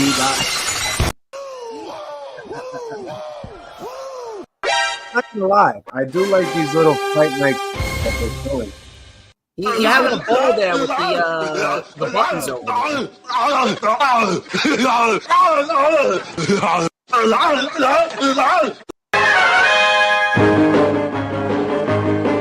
Is this Jay that's doing this shit, or is this Savage? I got sound effects. What do you care about? That's what I hear right now when you're telling me to send emails and messages and this and that during a live show. You do most of the work anyway. I just talk. Exactly. Looks like we're back to TNA. Is this him, the DJ? That's me, baby. How we doing? What's up, DJ? You got 60 seconds here on the Savage Storm Wrestling Show. Great Go putting for a promo here on Ash by Elegance. All right, listen. First thing, TNA. I feel like now that they've brought back the name Impact, and it's not just Impact Wrestling, it's both. I feel like that's going to bring back a lot more, people to the show that when they changed to Impact, a lot of fans left and they went to other companies such as, WWE and AEW. But now that they're bringing back TNA Impact, I feel like now they're gonna be, like a more like a popular company because they're getting all their original fans from like the Monday Night Wars between TNA and WWE. So, what do y'all think? Well, working with the WWE actively right now is the absolute best thing for any company that's not WWE. Why wouldn't you want to work with these big stars that are going to bring recognition and fans to your brand? We never know who we're going to see week to week now on TNA. Anybody from the WWE roster could be coming through. And it's going to be an interesting crossover when the Hardy Boys start coming back to the WWE, because I guarantee you the Hardy Boys will be back in the WWE. They will have one last match, and they will go into the Hall of Fame. It's going to happen whether you like it or not, Jay. But I appreciate you. I ain't saying that. DJ70 here. That's a great call in. We appreciate you. Maybe you call in again next week. Yeah, I just got one more thing. Storms, you said on one of your shorts that or one of your streams that you said that WWE does not need a Bray Wyatt tribute group. Now, we saw on was it Raw, I believe? We got a Bray Wyatt tribute group. So what do you think about that? What is your thoughts? So first off, good question, by the way. The reason why I said that they didn't need a tribute group is because I felt as though it wouldn't really feel as complete if Bray isn't there. I mean, God rest his soul. I felt as though we could have just left Bray's ideas and his legacy as it was. However, I will say that the presentation, the aura, everything that happened on Monday Night Raw in the end, just everything from the camera crew and everyone just laid out and the people that were playing the characters, it was very well done, very well produced. The only question that I have is, and this has nothing to do with WWE, this has nothing to do with AEW, this has everything to do with Bray Wyatt specifically. Has WWE, or not even WWE, has the industry ever done right by Bray Wyatt creatively? The answer is no. So that's where my concern comes in. I thought that the initial presentation was incredible as it was. However, I do have some concern for what is going to happen following what we saw on Monday Night Raw. But I appreciate your question. Yeah, I feel like when they made that group, right, I felt like a lot of people would feel like Bray Wyatt's getting disrespected, like, because they're bringing in this group with like all these people, which I'm assuming is Bo Dallas and Sarah Logan, which are the only two that I believe are in the group. It's actually Nikki Cross. Nikki Cross is Abby the Witch. Oh, really? So, okay, so that's another thing. We know Bo Dallas is Uncle Howdy. Everyone said it. I think everyone knows that, right? And then you have Sarah Logan or Nikki Cross. Nikki Cross. Sarah Logan, all right, that's it. She's Sarah pregnant. Logan. She's pregnant. And then you have these two other guys. I thought, because I thought that one of them would be the one that was sitting with his legs crossed on the box. For a second, I thought that was Buddy Matthews. Or at least that's Dexter No, Lewis. Buddy Matthews is in AEW, and thank you for the call. I'm going to have to pull a David LaGreca on your ass because we have a lot to cover, unfortunately. We still have to talk about NXT. We still have to talk about what happened with Right now, Ryan Nemeth is WWE. doing Ryan Nemeth taking on, I don't even know what's his new name now? JDC. JDC? I like calling him Fandango, though. I miss calling him Fandango. Yeah, And, DJ DJ7D, we appreciate you coming in. I really do. But I want to know what Storms thinks about Drew McIntyre quitting WWE because I haven't talked to him. Oh, what a slam by JDC. And then, Jay, if you have a rebuttal to what Storms thinks, please. I'm watching the match. Yes, go. Now, I feel as though it was an interesting way to take the program with CM Punk in. I thought it was something that was unexpected. It's something I didn't predict. JDC with the win. However, I don't feel as though it had as much impact as it could have had. It's still intriguing. I will say that. It's still intriguing, but we already know that he resigned. We all know it's an angle. If he didn't resign, it would have had a little bit more impact. But regardless, I do think we're going to see Drew tomorrow on SmackDown. I think he's going to beat the shit out of CM Punk, shit's gonna go down. No, I hope he doesn't come back to Money in the Bank. I don't know. Give him a few time off. Right now, the system out here beating Ryan Nemeth. Where is Nick? Where is Nick Nemeth? We need Nick Nemeth. It's a 3-on-1. Nick, you're gonna have to make a new video and see the Savage Storm and JDC is Super dancing. Wrestling show if you want it on this show. Here comes Nick Nemeth. He's coming out in the ring. Over here. He's and getting say on something top nice of about Jay everybody. too.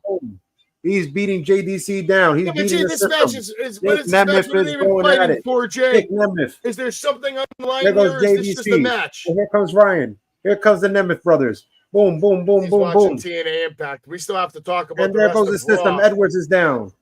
McIntyre did quit. System and Dave JDC Carter, exit the Katana ring. Chance defeated Damage Control. It's chaos here in the Impact Now this zone. was great. Sheamus defeated Braun Breaker via disqualification, but that visual, I'm sure you would agree, Storms, was absolutely breathtaking from Braun Breaker, who might just be the most damn impressive athlete on the WWE roster today. That's exactly what I predicted for Braun Breaker. I think that they put on a damn good match, and I do believe Braun Breaker, he is the guy to take the title from Sami Zayn. I made a short about it, and I threw it out there. Braun Breaker, he is. And you got to admit, right now it's looking like they're going to give Jey Uso this ladder match, maybe, man. It's looking like it. He's on the podium. I'm going to drive my head through a fucking wall. What do you think? No? Fuck that. Jey Uso should not be in the Money in the Bank ladder match. The fact that he went over Finn Balor twice, that right there pisses me the fuck off. It'd be a good WrestleMania 41 story though. No, fuck that. Jey Uso. Yes, it would.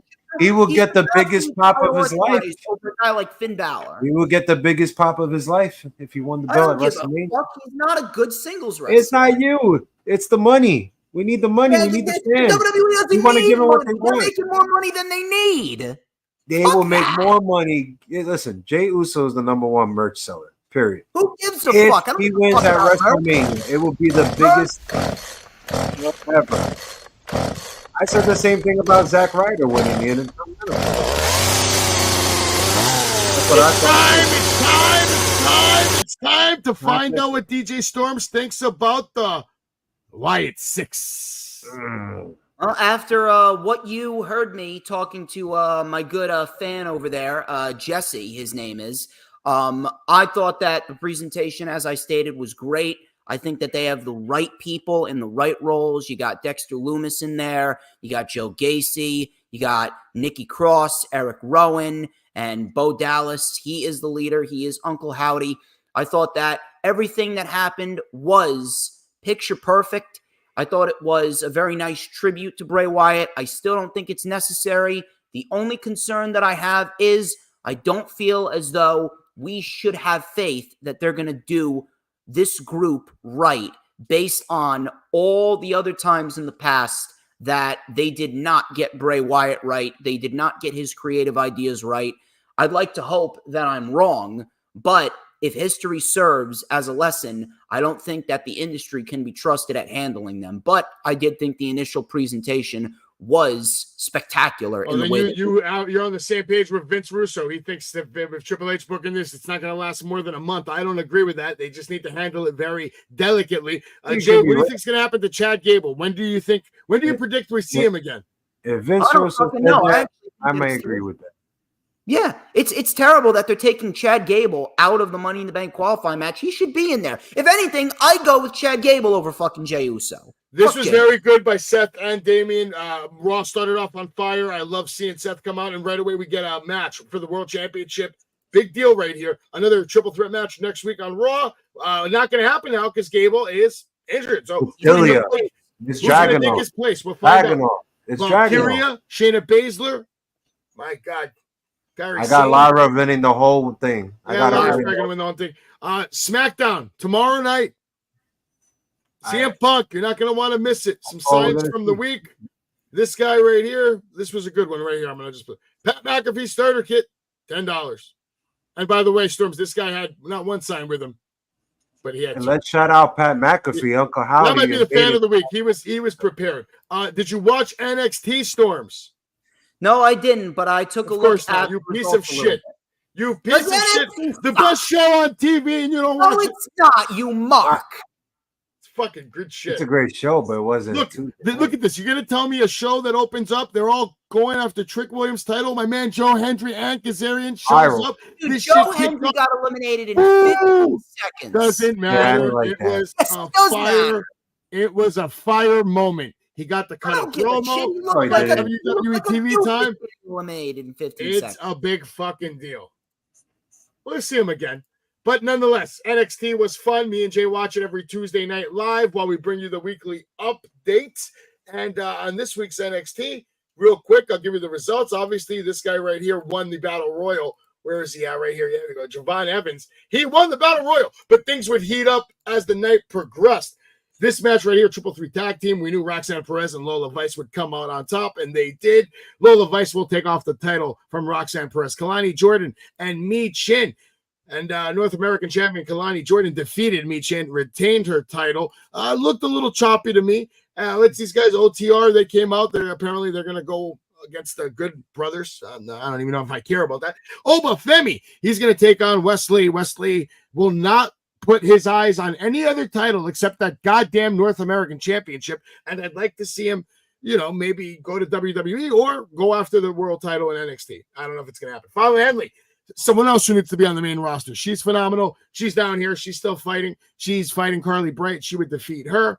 Wendy Chu's still going to be here. She's evil now, so just remember where she's evil. Chase, you defeated the OC with the help of Rich Holland cheating. I don't know how they feel about it. I think they were a little emotional about it. We'll keeping our eyes open on this storyline as it progresses. But the best part of the night was when Ethan Page got himself a match against Javon Evans to take his spot as the number one contender for the NXT World Championship. That was a fire moment. Ethan Page getting some redemption. Great match, great main event on NXT. Hold on.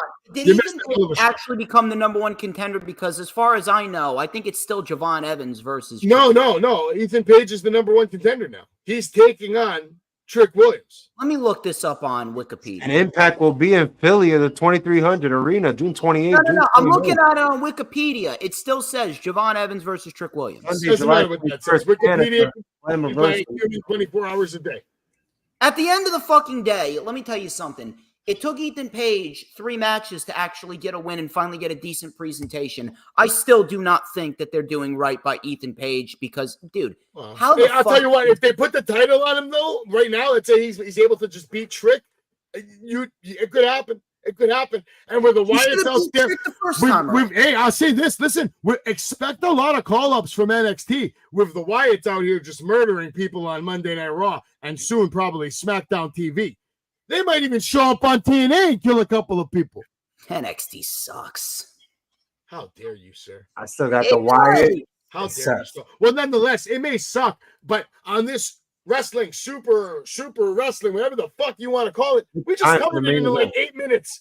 For someone who wants to know what happened on NXT, they just got it from us in like 8 minutes. You can't beat that shit. There you go. All right, Jay, it's your time of the day. Let's go.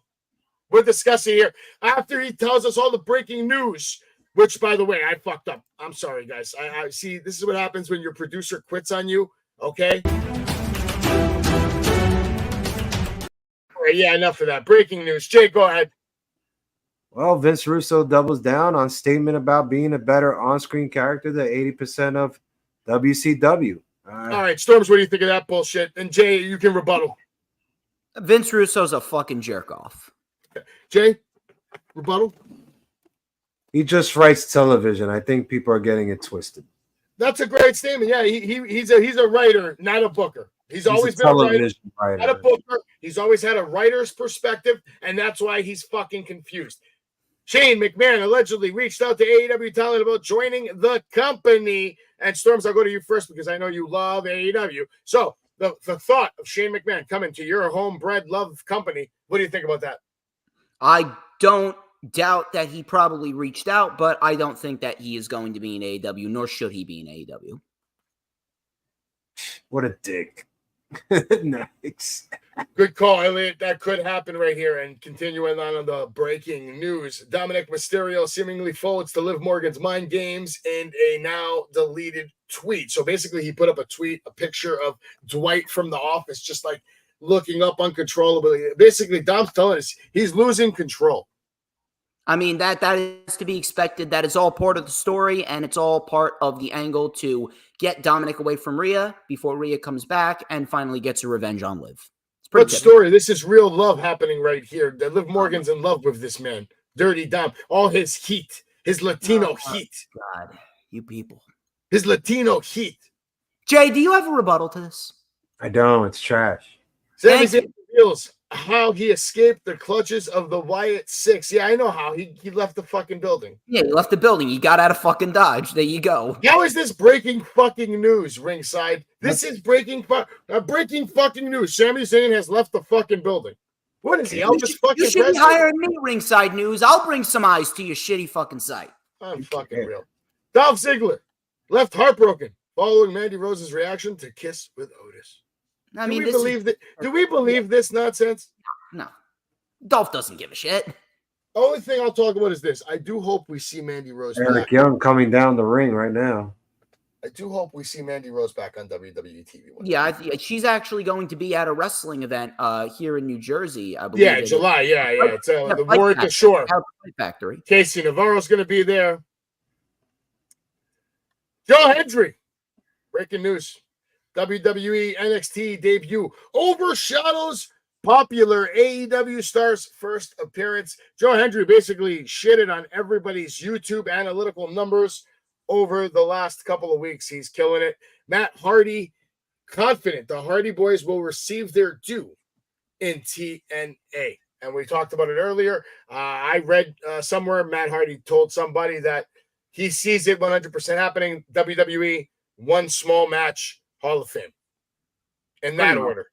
Pretty much. In that order. One last bit of bar breaking, actually maybe two or three. Adam Pearce's Twitter account hacked again by Uncle Howdy. God damn it, Uncle Howdy. Leave Adam Pearce alone. He's one of the hardest working men in the business right now. By the way, Adam Pearce, shout out to you, Adam Pearce. You have been killing it as a general manager. You are one of the better general managers Raw has had. Your presentation is good. You're believable. It seems professional, and you take your job very serious, it looks like, at least on TV. I'm sure behind the scenes, you probably take it even more serious. So see your dedication to your craft. Let's not forget that the Pat McAfee show was also hijacked by Uncle Howdy today. Wow, interesting.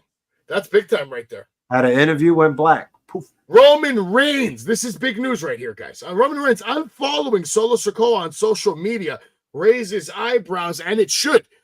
I mean, Solo is fucking up right now. On TV, disrespecting Paul Heyman, disrespecting the real tribal chief, the longest reigning modern-day champion of all time. Storms, Solo Sikoa might be going down a path that he can't come back from. He's in a big position right now. He has a lot of TV time, responsibilities on the microphone. He's got to outshine his two cousins who just got there. I think they're outshining him. Bigger superstar cousin is on the sidelines right now. But the second Roman Reigns comes back, what do you think? What do you see in the future for Solo Roman Sikoa versus Solo at SummerSlam? That is the direction to go, and Solo will get that big win over Roman. It's quite simple. Jay, do you agree with that? Solo getting a big win over Roman? I wouldn't even bring Roman back in SummerSlam. I bring it back around October to set up some services. SummerSlam's way too soon, bro. I wouldn't even bring back Roman. I wouldn't even bring him back. You really want to piss people off next year? Yo, Roman wins the Rumble. Like, No, fuck that. No, we're doing shit. That's the right thing to do. We're wait, hold on. I'm just saying. Now. Storm said I'm not saying it's going to happen. Storms, you said that Bad Blood may come back. What month is that? That is October 5th, and I do believe then I would assume that Roman Reigns should come around that time to set up the Survivor Maybe Bad Blood to kick it off. I would assume he would come back around that time. Nah, I'm telling you, Solo to set up the story with Survivor Series. And last of the breaking news: Goldberg open to wrestle one final match, even outside of the WWE. Jay, do you want to see this? I do. I want to see him get his final match. I do believe what he says because Goldberg's not a liar. He's a straight shooter. If you haven't watched the WCW documentary, you should, because he doesn't sugarcoat shit. He tells you what it is. If he fucks up a match, he'll tell you he fuck up a match. So I hope he does get his shot. I think he does deserve it. I really think he got screwed by McMahon. I really do believe that. All right. By the way, Storms doesn't like to do any work, by the way, because I asked him last week, email me all your links so I can add them to the descriptions of these videos, because this is that time of the week where we want to do our already promo added work. it to the description of my stream. Don't worry. We're good. You know what? I'm going to do it then. I'm going to do it, you lazy bastard. You lazy bastard. Weekly update here. Wrestling with Savage. You can watch us every Tuesday. You can watch us every Wednesday. We cover AEW. We cover WWE. And then, of course, Thursday, we bring you the entire week of wrestling in the 1 hour greatest wrestling podcast of all time. Okay? This is it, folks. The cream of the crop. I got merch over here.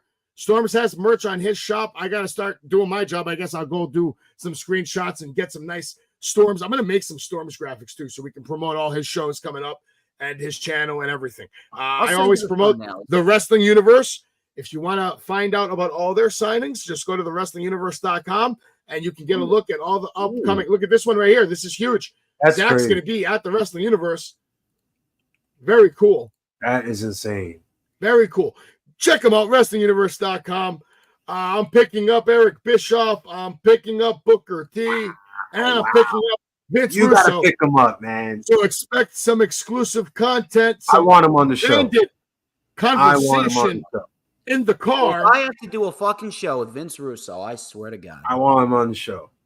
You want to come and meet Brie and Nikki Garcia, July 24th, maybe the hottest signing of the summer. Elijah. Look at all these. I want to meet those bitches. A lot of signings.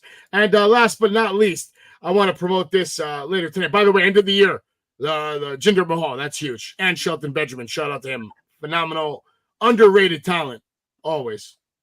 He's more phenomenal in jiu-jitsu than wrestling. Immediately following this show at 10:30 live tonight, you can watch episode 29 of The Party with Marty. How is Marty? Marty's very good. I think you're going to like this episode, man. Dr. Marty is here. Find out what Marty's been up to. Have a good time with Marty Jannetty. Party with Marty and his wife and Savage tonight at 10:30 p.m. on the Party with Marty podcast. And Storms, if you got anything you want to put over, now is the time, sir. Yes, I do, actually. You can follow me on all my social medias at HistoryMakerDJS on both X and Instagram. You can add me on my personal Facebook for collaborations and business inquiries. Please send me an email. My email is, of course, StormsTakeOver@gmail.com. Like the official DJ Storms business page, and I may just send you an invite to join the official DJ Storms posse group on Facebook. That is.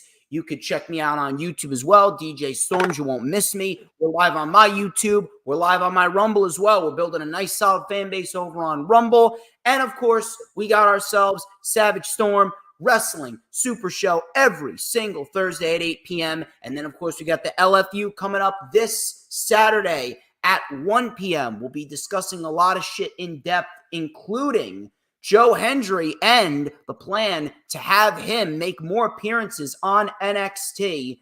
We're also going to be talking about WWE's plan for the Wyatt Six and where they could be going. We're also going to review Raw, Dynamite, Rampage, and Collision. And actually SmackDown as well, because you got to throw SmackDown in there. Also, on top of that, get your DJ Storms merch, whether it be wristbands, t-shirts, or the greatest piece of merch that you will ever own, the DJ Storms comb. Because just like me, when you get this comb, you will be good. You will be delicious, tasty. You'll be the most scrumptious snack in the IWC. And everyone's going to want a piece of you, just like everyone wants a piece of the Storms Meister. And be sure to set your notifications on July 1st, Monday. At 2 p.m., we're going to have a special Monday stream, and it will be the rewind for AEW and New Japan Pro Wrestling Forbidden Door. It is going to be one hell of a show. Savage, as per usual, it has been a phenomenal show. And, Jay, thank you very much for stopping on by. You were a little late, Jay, but I appreciate you very much, as well as you, Savage. But you already know the drill, people. Like, comment, subscribe. Check out all those links in the description. And you want more DJ Storms in your life, it's already a good decision by you because I make people's lives better. All right, Jay, what you got for us, man? And if you could. Right now, Josh Alexander is kicking Eric Young. Guys trying to advance to have a shot at Moose's Championship. But I will say this: you can follow me on Instagram, all over J. That's 2 Y's. Get it right. You can follow me on Facebook, J Manuel. That's right. That's my middle name. You can follow me there. I don't have any merch, but I do wear the coolest merch, as you can see. And this coming soon, there will be a podcast, Movie Time with Jay, where we will cover movies and we will talk about and break down a movie as we watch it together. So stay tuned to that. Back to you, Savage. Breaking news here on Wrestling with Savage. I like it, Jay. I like it, Jay. We got to get Jay's YouTube channel going so this way we can all be on here self-promoting and jerking each other off while we're trying to get everybody to follow, like, share, and subscribe. But it's coming. Storms, you should be in a race right now. You should want the plaque to come to your house before it comes to my house, because I know I want my plaque before you. I want my plaque before all these guys. The only person that can't beat is, what's his name? JD from New York. Right? Valley Driver by Young. Bro, massive following, this guy, JD from New York. 2 count.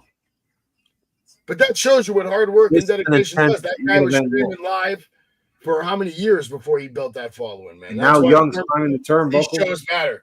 The shows matter. The growth matters. The organic support from the kingdom, from the posse. Will continue to grow, and it'll be serious. I want to give a congratulations to Spencer Slade, who has signed a contract with the NWA. He's getting set and ready to take over that entire company. So everybody should definitely fear the gear and prepare for suplexes and submissions. And NWA has a lot of cool content. They're actually going to France soon. You might want to check them out. Go to their website, nationalwrestlingalliance.com. They have a good young roster, and they have a lot of up-and-coming superstars, and legends have been made here for decades. Their title has a big historic story to it. So if you don't know about them, you should definitely look them up. They're worth looking up. Every one of your favorite legendary wrestlers at one point or another came through the NWA system. And we're talking about the old school guys here. We're not talking about the Dusty's kids. Now Young is climbing the turnbuckle again. Alexander's there again. Yeah, Storms, next week we're trying to get you some access to Alexander. the Impact Zone, so you can see this, that we're watching this. Young. When was the last time you actively watched TNA? Elbow drop. Never a TNA. Last time, I think it was probably earlier this year when I watched Hard to Kill. And a 2 count. And then I saw the match with Ospreay and Josh Alexander, which was fantastic. Phenomenal show on Netflix right now. Actually, it's not a show; it's a movie. Phenomenal match. Josh Alexander with a moonsault off the top rope. Gotta love Alexander, man. This is the guy which your client fought, Spencer Slade. Yeah, it's him and Spencer Slade had a war. Too bad he lost. Listen, now Spencer's coming back for him. At that point in time, he didn't know Savage. He didn't have that mindset that he does now, which is the suplex submission machine on the scene. Here we go. Alexander with the ankle lock. Is this it? Will Young tap? Probably will. No, counter. TNA never goes over the time limit, do they, Jay? And now we're going to have a wheelbarrow. Oh, a wheelbarrow net breaker by Young. Nice move. Now he's following it up. Is it the pile driver? Spike pile driver. That's it. Is it over? Probably not. Oh, his foot is on the ropes. Alexander survives. Alexander survives with a foot on the ropes. I'm really concerned about Chad Gable. I hope he doesn't take like 10 years to come back. Chad Gable? Yes. I'm actually kind of concerned about Chad Gable, too. I mean, holy shit, the guy lost his family. The guy lost multiple title matches. He may have lost a couple brain cells. 10:30. Yeah. There we go, Young. What's your favorite this channel, Mick? I don't understand the question. You mean, what's my favorite channel on cable? I'm gonna say HBO, man. They got the shows, House of the Dragons, all these movies. Storms, we asked this question the other night. What was your favorite I Quit match of all time? Me? Ooh, that is Jay, you can answer too. If you guys say Styles and Cody, I'm about to close. No, dude, I'm about to close this fucking stream. Turd. My God. That's what I think of the match. Was it was a very good match, but it wasn't the greatest I Quit match of all time. I can't hear no more. The greatest I Quit match of all time. You know, that's a very good question because there have been a lot of very good I Quit matches. Probably the most recent one that comes to mind that I thought was an excellent one was when Adam Copeland was still in WWE. He had an I Quit match against Finn Balor, and the way that they used Beth Phoenix, his wife, to make Edge say I quit, I thought that was very good. I mean, the first I Quit match was very entertaining, to say the least. Oh, God, what else? Spike There's a piled bunch up of by other, Alexander. there's a bunch of other ones too. Another recent Alexander moves on. I loved back at Ring of Honor Final Battle. Ethan Page and Tony Nese had a very good I Quit match. A little bit too gimmicky early on, but they made do with what they had. But yeah, those were just a few. If I was to say what is the greatest I Quit match of all time, I'd actually have to go back and do a little bit more research because there's a ton. And Josh Alexander just advanced. He is one step closer to getting a shot at the TNA Championship. Oh, There have been a lot of another good I Quit match. John Cena and Batista over the limit 2010. That was a good one. I believe Batista got AA'd through the stage on that. What's your favorite? Jay first. What's your favorite John Cena match, Jay? Wow, that's brutal, tough. But I'm gonna say John Cena, Triple H, WrestleMania. Okay, and you, Storms? I mean, there's a lot of good ones. I would say during the peak John Cena era, I love the TLC match with Edge. And then in the more recent years, his matches with Kevin Owens and his matches with AJ Styles were fantastic. Or his match with Punk at Money in the Bank. That's another one. Well, yeah, for me, it's his match with Punk and also his match with Brock Lesnar. That was at SummerSlam, right? The one where he came back and Brock Lesnar busted him open on Raw with a steel chain or whatever the hell it was. And, that was Extreme Rules 2012. That was great. That was great. That's some good shit. That made me actually start watching it a little bit harder. I was like, wow, that shit looks real. Like, I think they're really about to fight each other. And speaking of John Cena, I want to just go into this to end the show. I'll go to you, Storms, first. Do you think we see John Cena ever become world champion again? I mean, it's a possibility, but I don't think he really needs to. I don't really think that it's a necessity at this point. I think that not at this point, just in general. Do you think he becomes world champion in the next 5 years ever again once? Yeah, I think that he's going to close out his career and, he's going to do the right thing and put over a new guy. Jay, how about you? Do you think John Cena has one more run left in him to tie Ric Flair? Or now at this point, he's tied already, right? He's going to beat Ric Flair. He's tied, but I think out of respect, he's just going to leave it as that. Okay. Yeah, I could totally see that, but it wouldn't shock me. I think the guy that's more likely to beat Ric Flair's record is a guy that we've seen have his resurgence, and he looks better and bigger and stronger than he ever has, which is Randy Orton. If anybody has a chance to beat Flair's record, it's going to be Randy Orton. Randy Orton will be a world champion within the next 2 years. He will probably beat Cody Rhodes for that title. I can see it. Randy Orton has not flipped that switch yet again. If he does, watch out, locker room. Watch out.